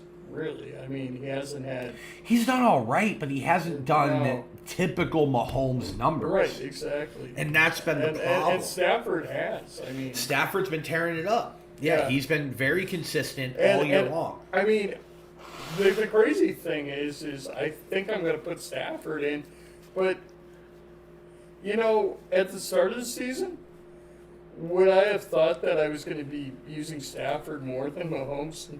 No way. Right. You know, I mean, not even close. You little shit. He always got to get into something he shouldn't be when he knows he's not being watched. Going into tight ends, I got two. Darren Waller going up against the Giants. Oh, yeah, Waller's a baller. Yep, Waller's going to be a baller yet again. And then Dalton Schultz going up against Denver. Oh, yeah. I feel like, and that's one of those ones that as long as Dak is playing, oh, yeah. you should be good there. Going into flex, I got two guys to start, one guy to not. The guy to not start is Cortland Sutton. Yeah. I feel like Denver. I feel like if you have Denver players right now, it might not be a bad idea to go ahead and start. Somebody else. Yeah, start looking elsewhere. Because Yeah. Denver is kind of faltering in a big way. And it might not be a bad idea to start moving some of those guys away. Oh, yeah. You know, either moving them to your bench or whatever. I mean, Because I have Sutton in our league, and he's done virtually nothing. Nothing. I mean, yeah, because Sutton hasn't hardly done anything. yeah. Melvin Gordon hasn't hardly done anything. No, Judy hasn't been able to stay healthy this year. no. And I think he's back this week. yeah, I think he is back this week. And you never know, he might be able to turn some things around for them. But you know, what are you gonna do? Like, I mean, I feel like you should be looking elsewhere from Denver for right now. But the two guys to start, obviously the flex monster himself, Cordero Patterson. He has been continuously playing good football. And it's the crazy thing is who would have thought that You know, I mean, Not me. No, me either. I mean, and you have no other option if you're Atlanta than to start him because you've got nothing else. Right. Like, literally nothing else. Yeah, exactly. Like, And it's just so there's nothing else there. Like, what else are you going to be able to do? Like, Yeah. I just... Who would have thought that Mike Davis would have the crappy year he's been having? I figured he was going to do all right. I did too. I mean, you know, he did okay with Carolina. I thought, hey, he's just going like a couple 100 miles away, and Oh shit, dude! I think he's tearing your jacket up. oh yeah, that's okay because I'm getting a new one. Well, I don't want him to completely destroy it, though. Oh, I don't. But, know. little asshole. Wedge, come here. Hey. You know, you need to knock that shit off, dude. And then the other guy I have here for flex is, because he's finally coming back, kind of see what's going to happen here. Saquon Barkley, I would say at best, put him in your flex. Oh yeah. And just kind of see what's going to happen here. Because Yeah, I as would much aim- as I love Barkley, I don't really know. It's kind of hard to expect, like, to see what exactly is going to happen with him. True. Like, because it's kind of hard. Like, it's kind of hard to determine. Yeah, you're being such a naughty little fucker today, and I fucking hate it. Let's go ahead and dive into topic of the week here. Because this topic of the week is definitely one that might run for a minute. Because this is a big one.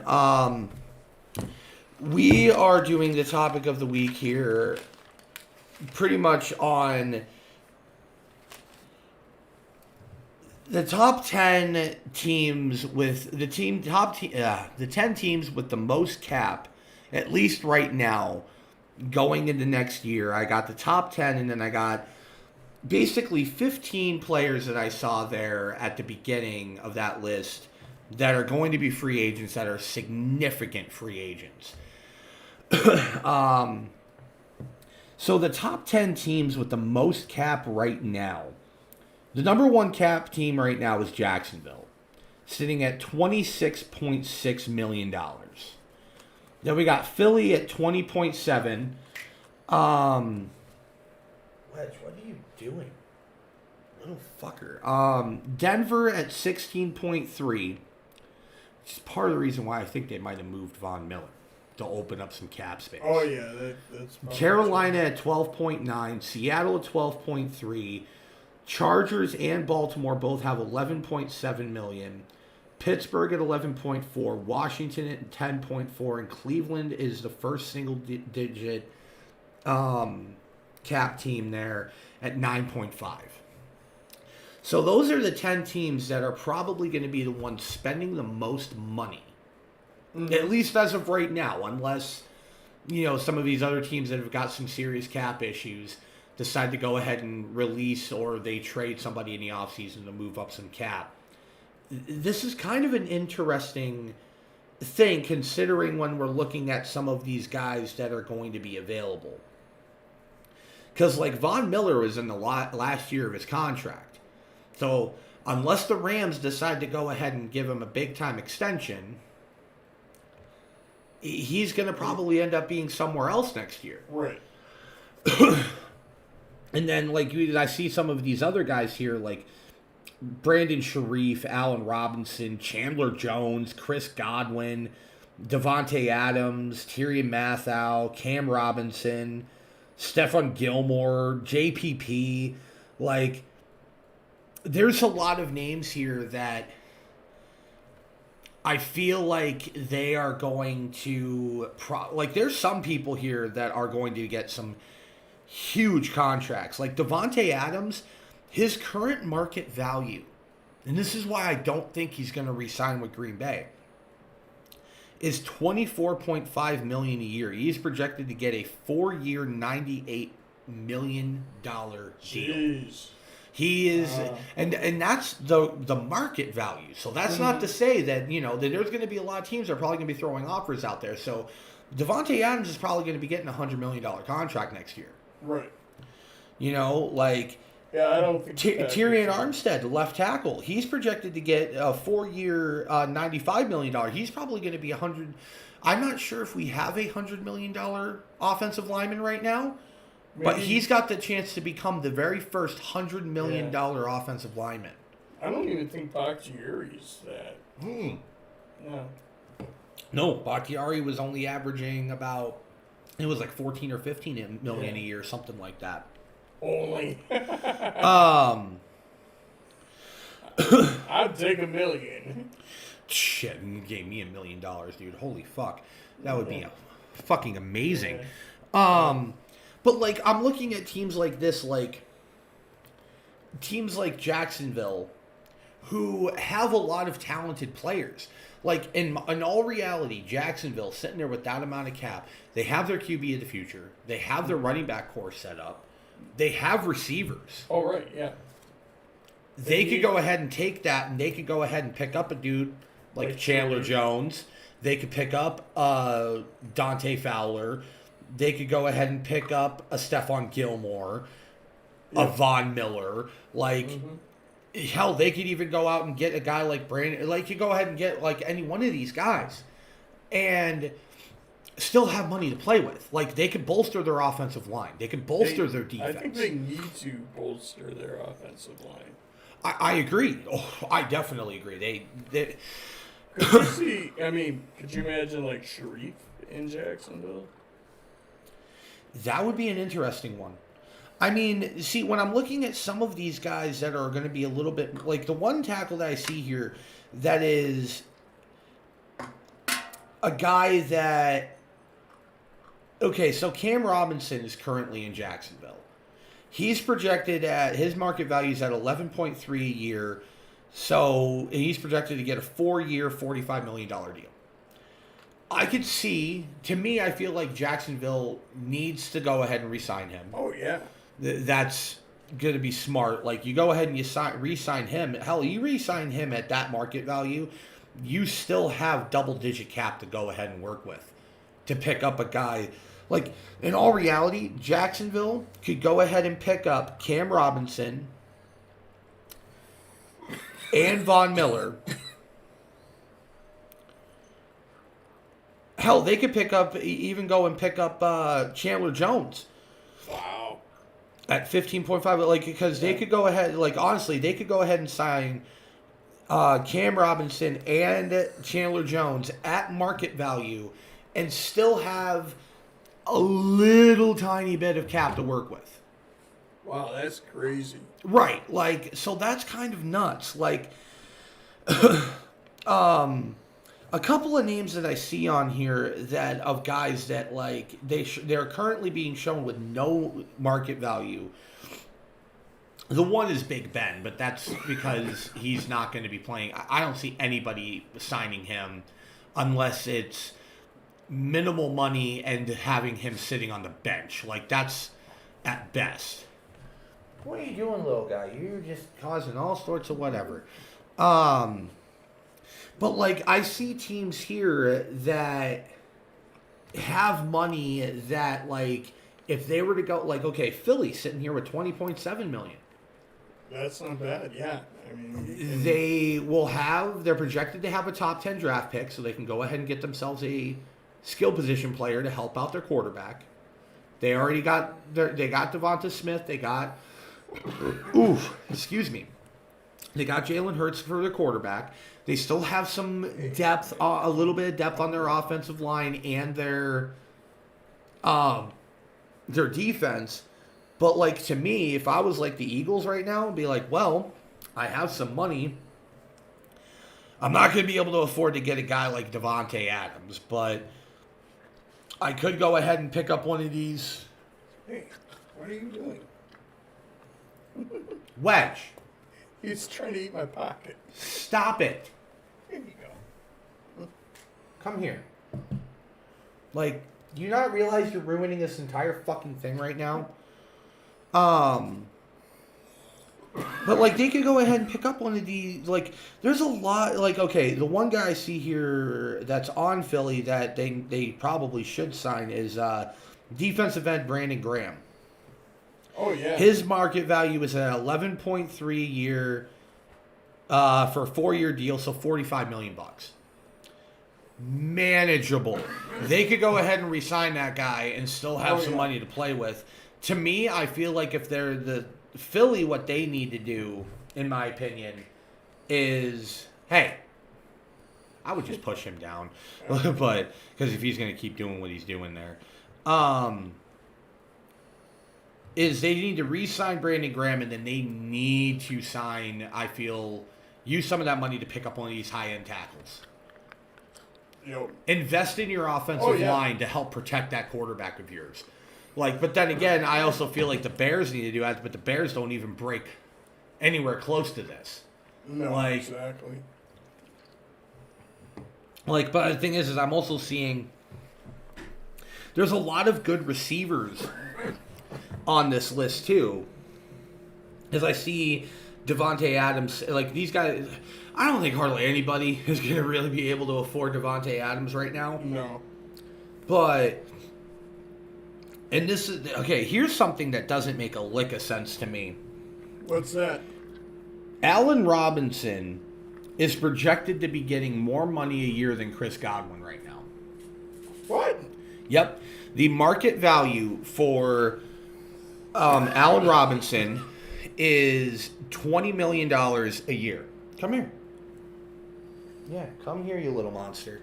And he's projected to get a 4-year, $80 million deal.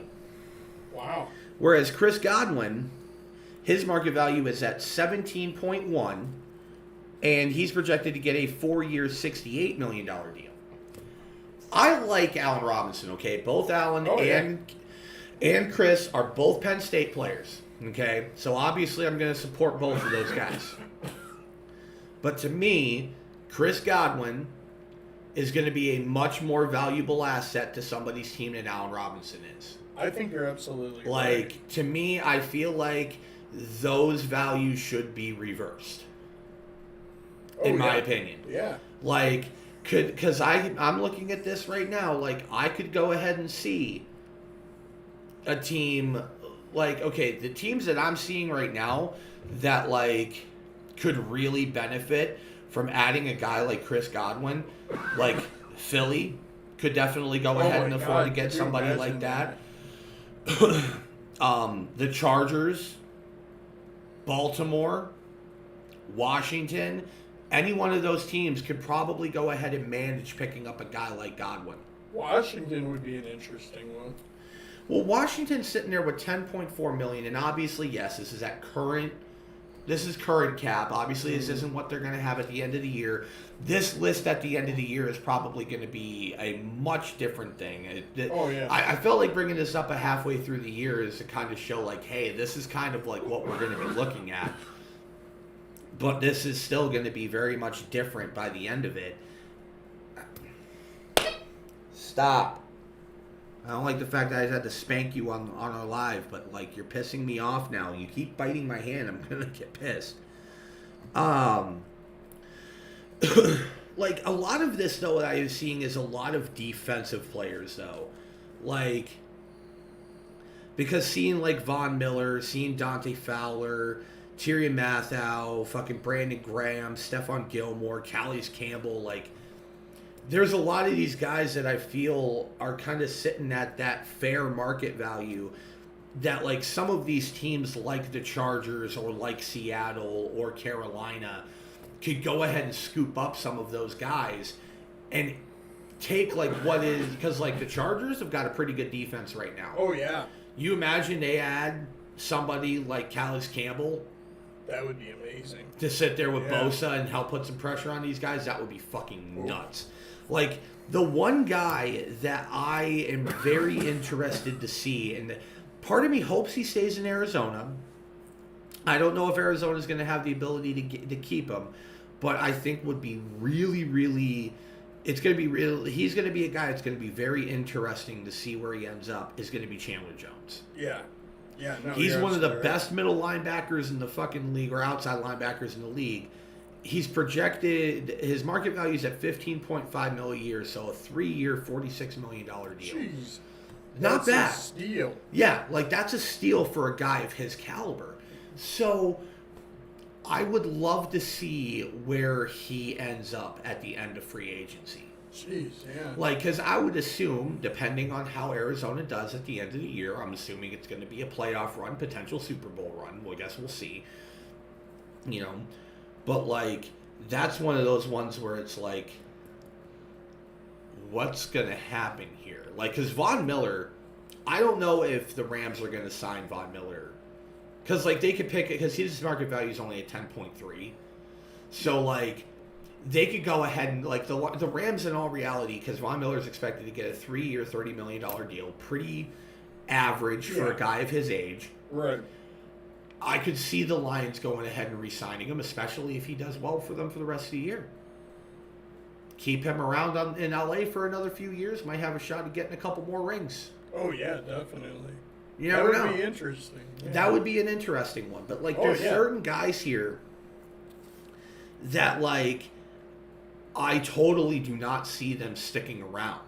Like, Chris Godwin, at the market value that he's at, Chris Godwin's going to have to take a cut Oh, yeah. in order to stay in Tampa Bay.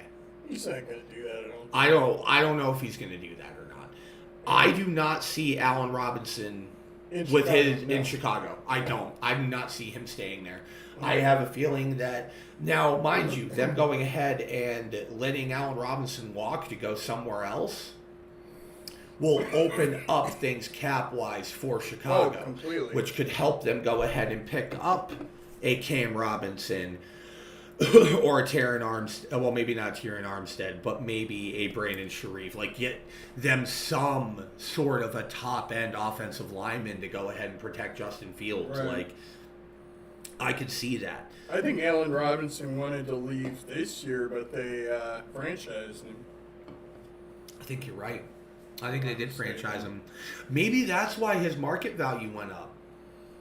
Is because they franchise tagged him. That could be. Because when you franchise tag, you make the, like, no, I don't know, maybe.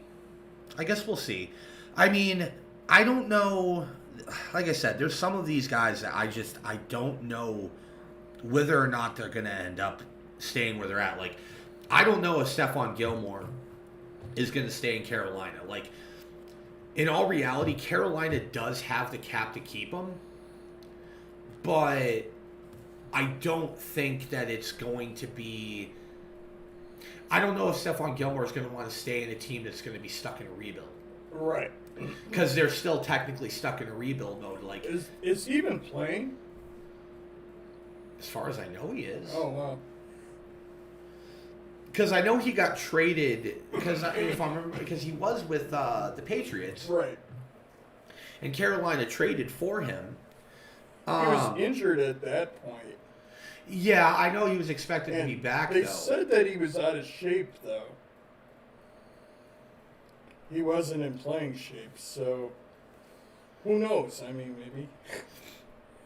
See, I didn't see anything on that. All I knew is that he's on Carolina, and to me, Carolina is a team that's in transition right now. So I don't know if Gilmore is going to want to stick around with that. I just don't know. Like, it's kind of one of those things where, like, he could not.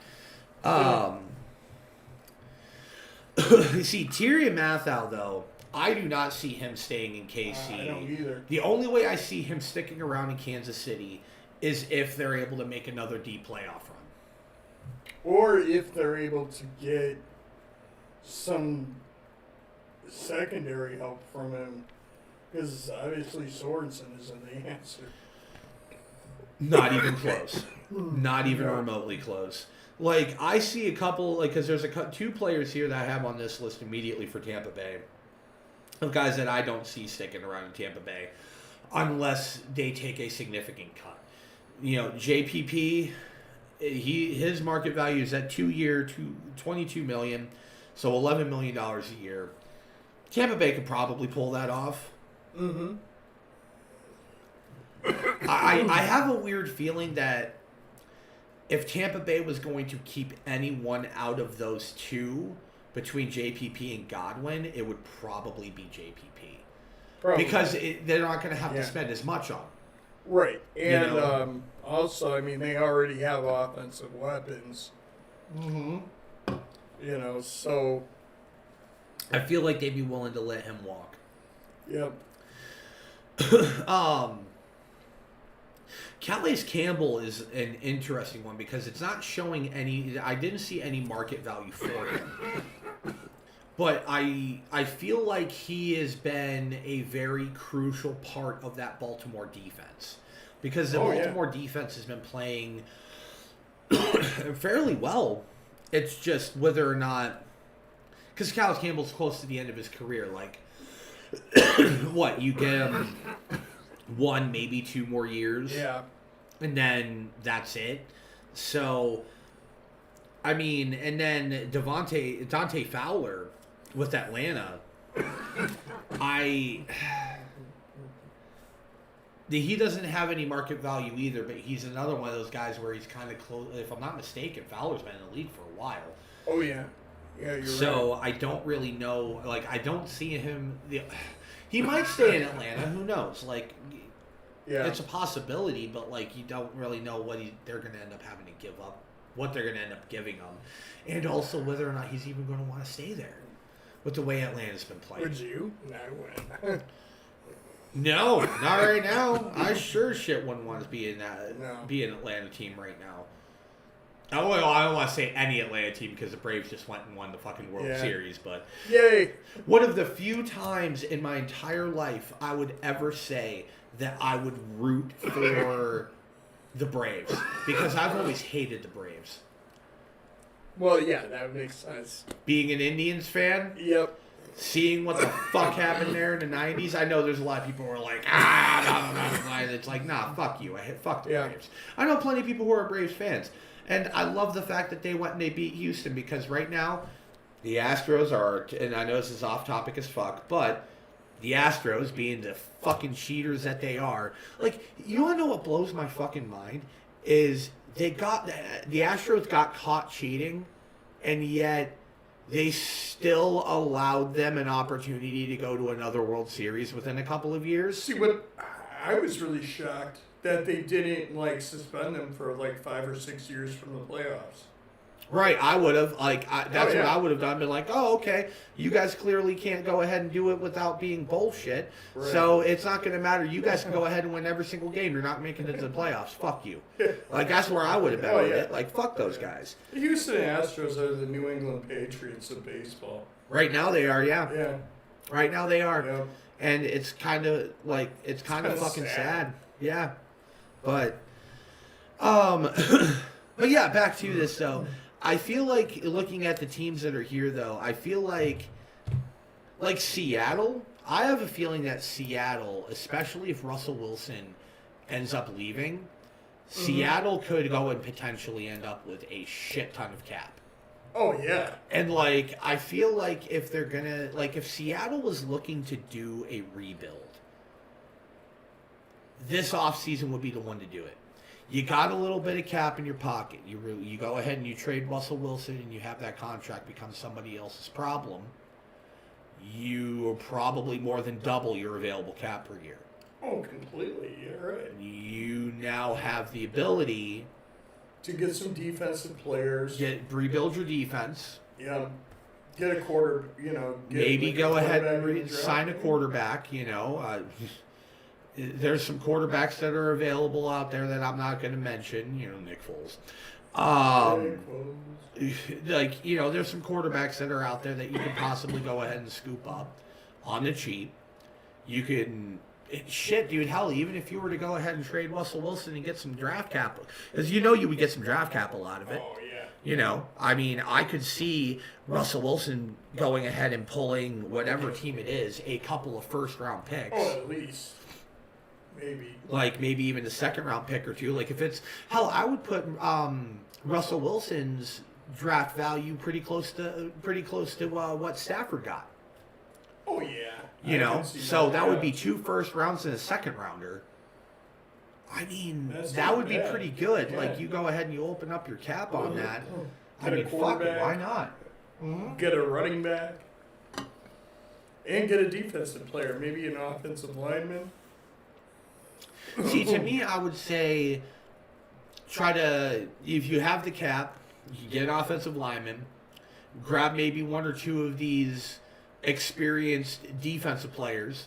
You have the draft capital, you can potentially draft your QB in the future, or draft another running back, maybe pick up an offensive lineman. Like, the Seahawks literally are, if they were to move Wilson for the right trade, they would have the ability to rebuild their team Oh yeah, entirely in a few years. in 2 years. I figure, Yeah. they could go ahead and put themselves right back into playoff contention if they picked up the right quarterback. Right. So, I mean, that's one that I feel is going to be extremely interesting.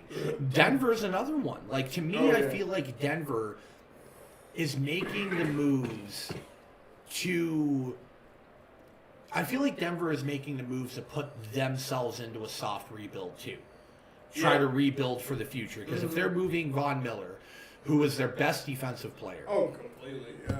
clearly you're making moves to go ahead and rebuild your team. Because I'm pretty sure chances are fucking Elway probably was looking at it like, okay, I don't think we're going to make it this year. Let's go ahead and see if we can redo this. Oh And come back stronger. Like, Philly has the ability to do that shit too. The Chargers, in my opinion, they could go ahead and, in my opinion, I mean, they don't have the ability to scoop up like one of these top end receivers, but like they can bolster their defense Right. or their offensive line. So like, there's plenty of these types of guys that they And can their go- receivers aren't bad. I mean, no, they Keenan have a Allen good. They and have a Mike good Evans. receiving core. I feel like with the Chargers, it would definitely be a let's bolster our defense or our offensive line with the cap that they're about to have, Oh, and completely. that makes total sense to me. And that makes them so much more dangerous, next year.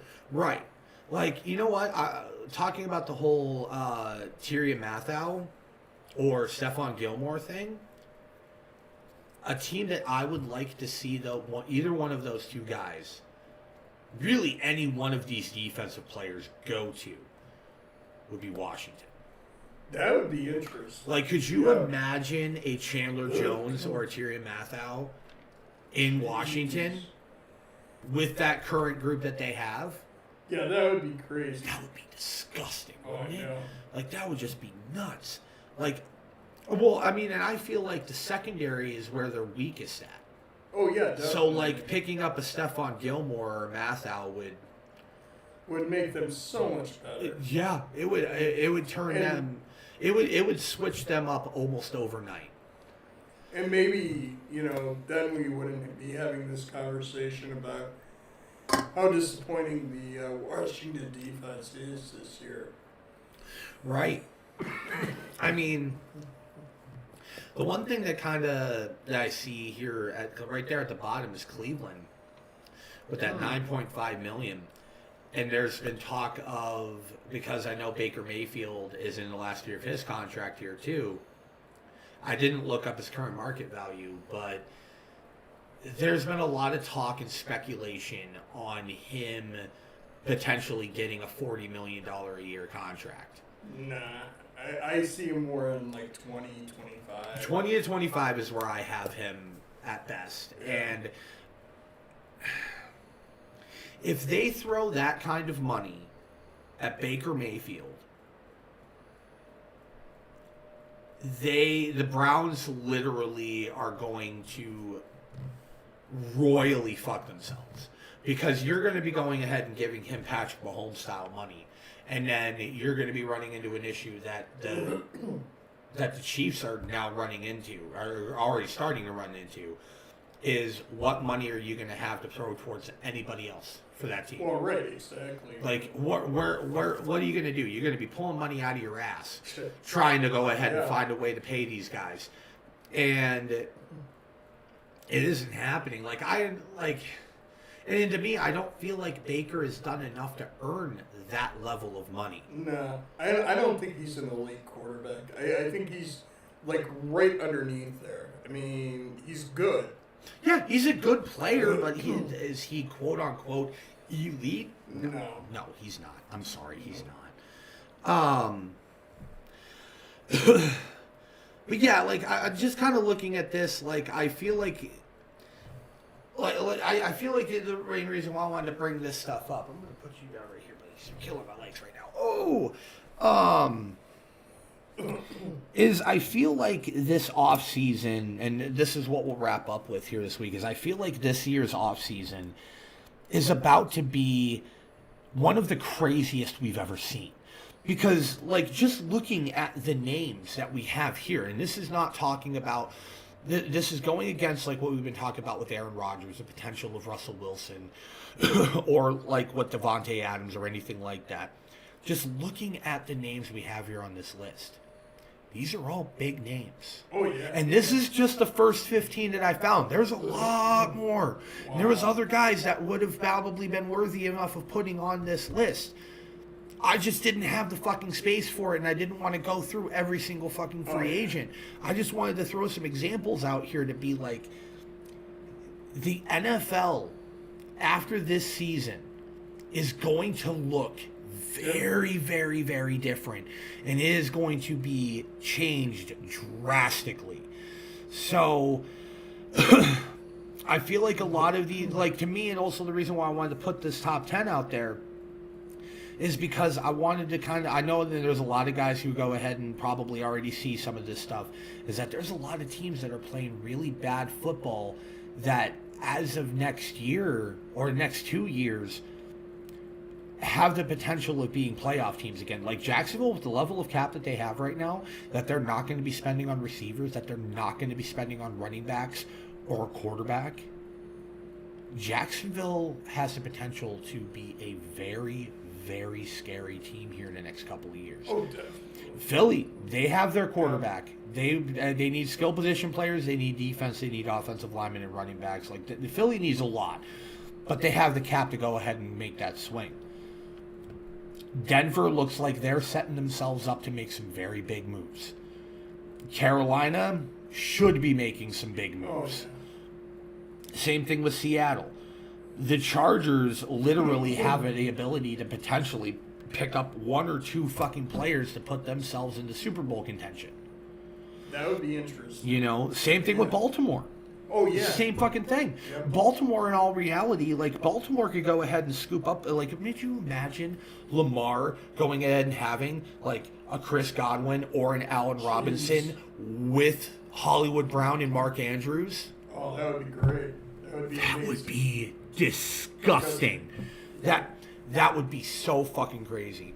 Like Pittsburgh, I feel like they have themselves a little bit of cap, and they're probably going to build up a little bit more cap to try to. They need a quarterback, so I guess we're going to see there. And like Cleveland, they have cap to spare, and probably will have some more.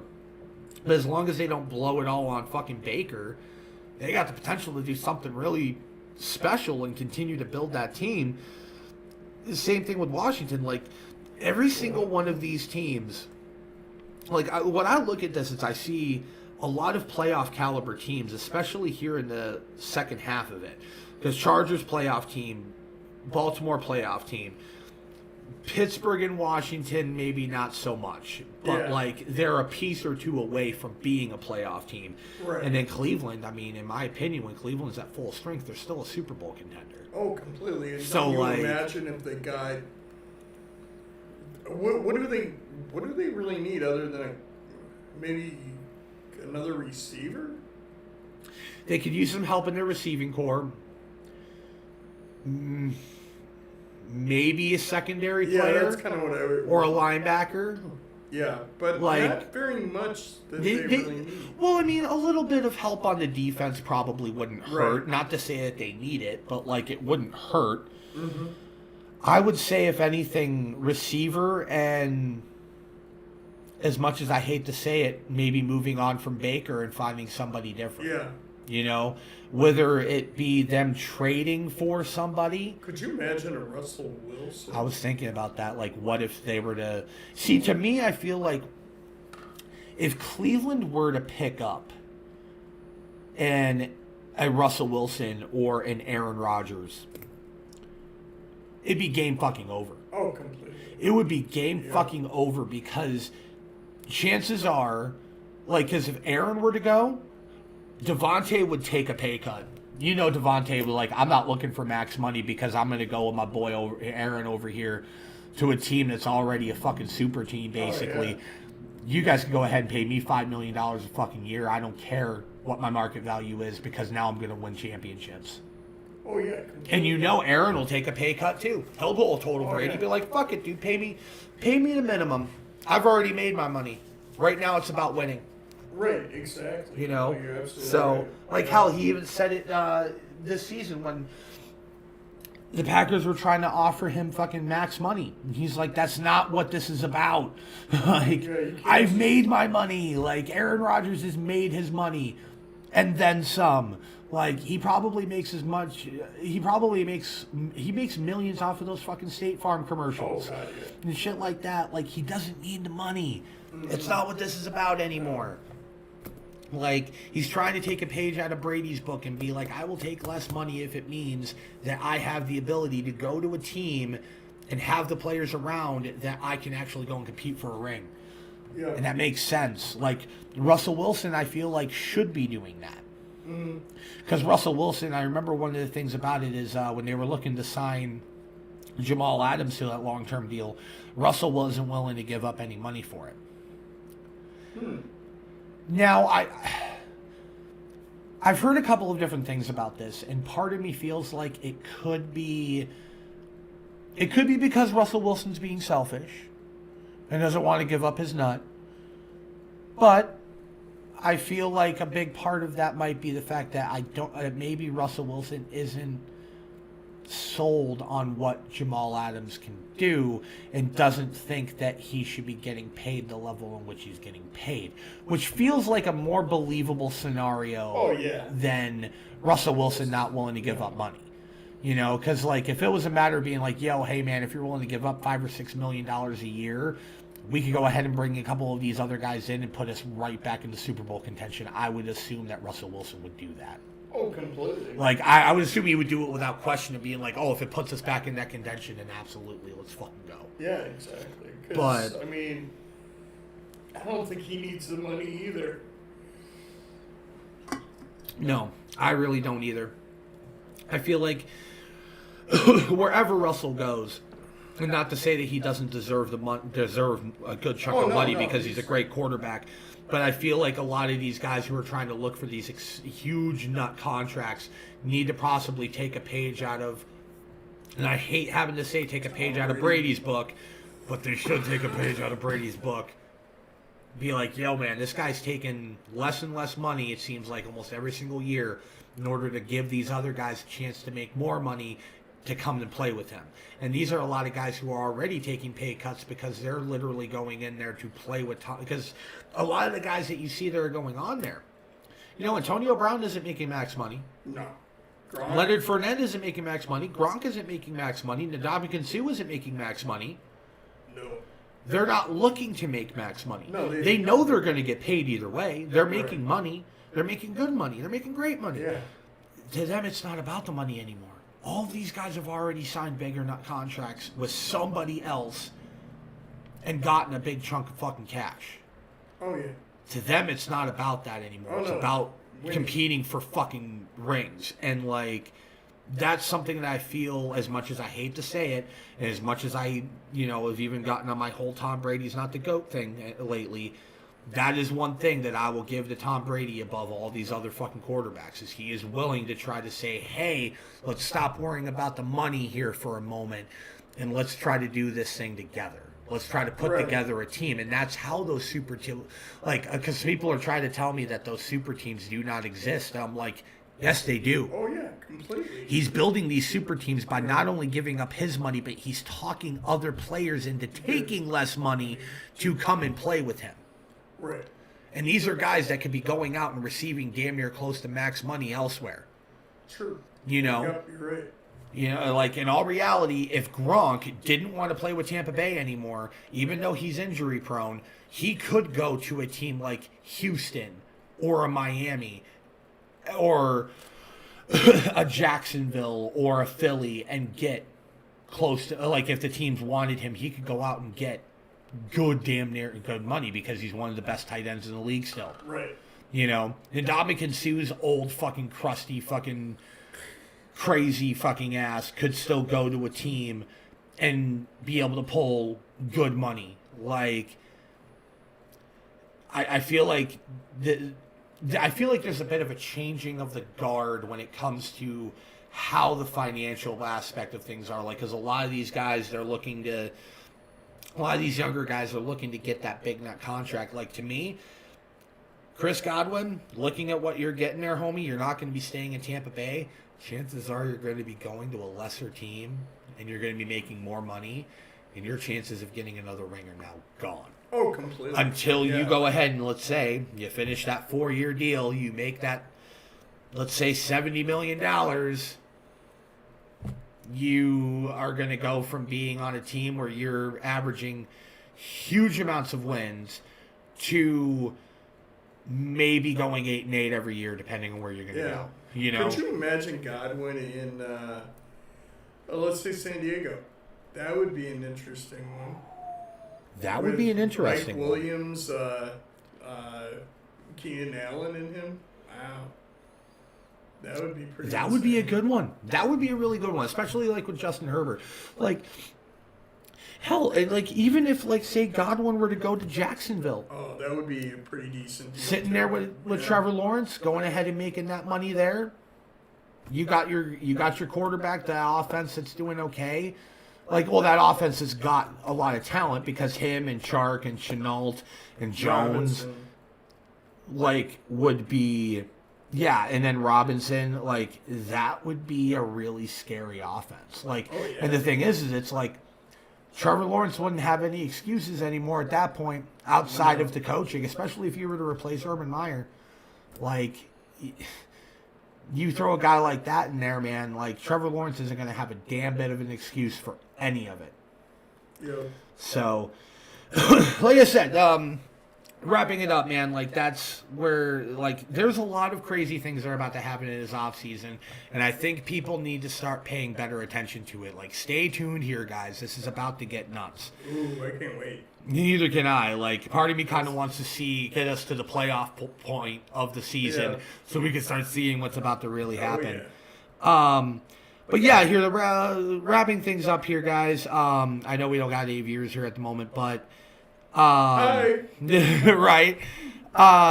Be sure to go ahead and check us out here at The Leap on Facebook, YouTube, Twitch, iTunes. iTunes, Spotify, wherever you guys get your podcast. Please listen to us on there. We are halfway to our goal on Anchor to start being able to have ads for our podcast, guys. We are currently, I believe, we need 50. I think if I remember correctly, we're at 24. So we're just right at around that halfway point. So anybody who's out there, please go ahead and try to give us a share, show us some love Do us that a way. solid. Right, dude, because we are slowly but surely Yeah. building, and it is thanks to you guys who've been coming Oh, out yeah. here and checking us out. We are slowly but surely building up that TikTok audience. Anybody who's checking this out, the two big ones here, hit us up on either Spotify or iTunes, wherever you listen to your podcast, and hit us up there on TikTok. Give us those follows. Because, you know, especially for TikTok, because once we hit that 1,000 follower point, we could go live on TikTok, which expands the conversation and expands the community. So the more and more love that you guys give to us here, the more we're able to expand and keep this thing going. And also just thank you to everybody who's been giving us the support here over the last couple of months, yeah. man. Like, it's been pretty surreal, like, because it feels like the only real issues that we've been really having have been these technical issues every week. But, like, I haven't seen any issues when it comes to the love we get from the people that are coming out here for us. And that is awesome. Oh, Like, completely. You're right. so, on that note, just want to say thank you to everybody coming and checking us out here. Thanks. And on that note,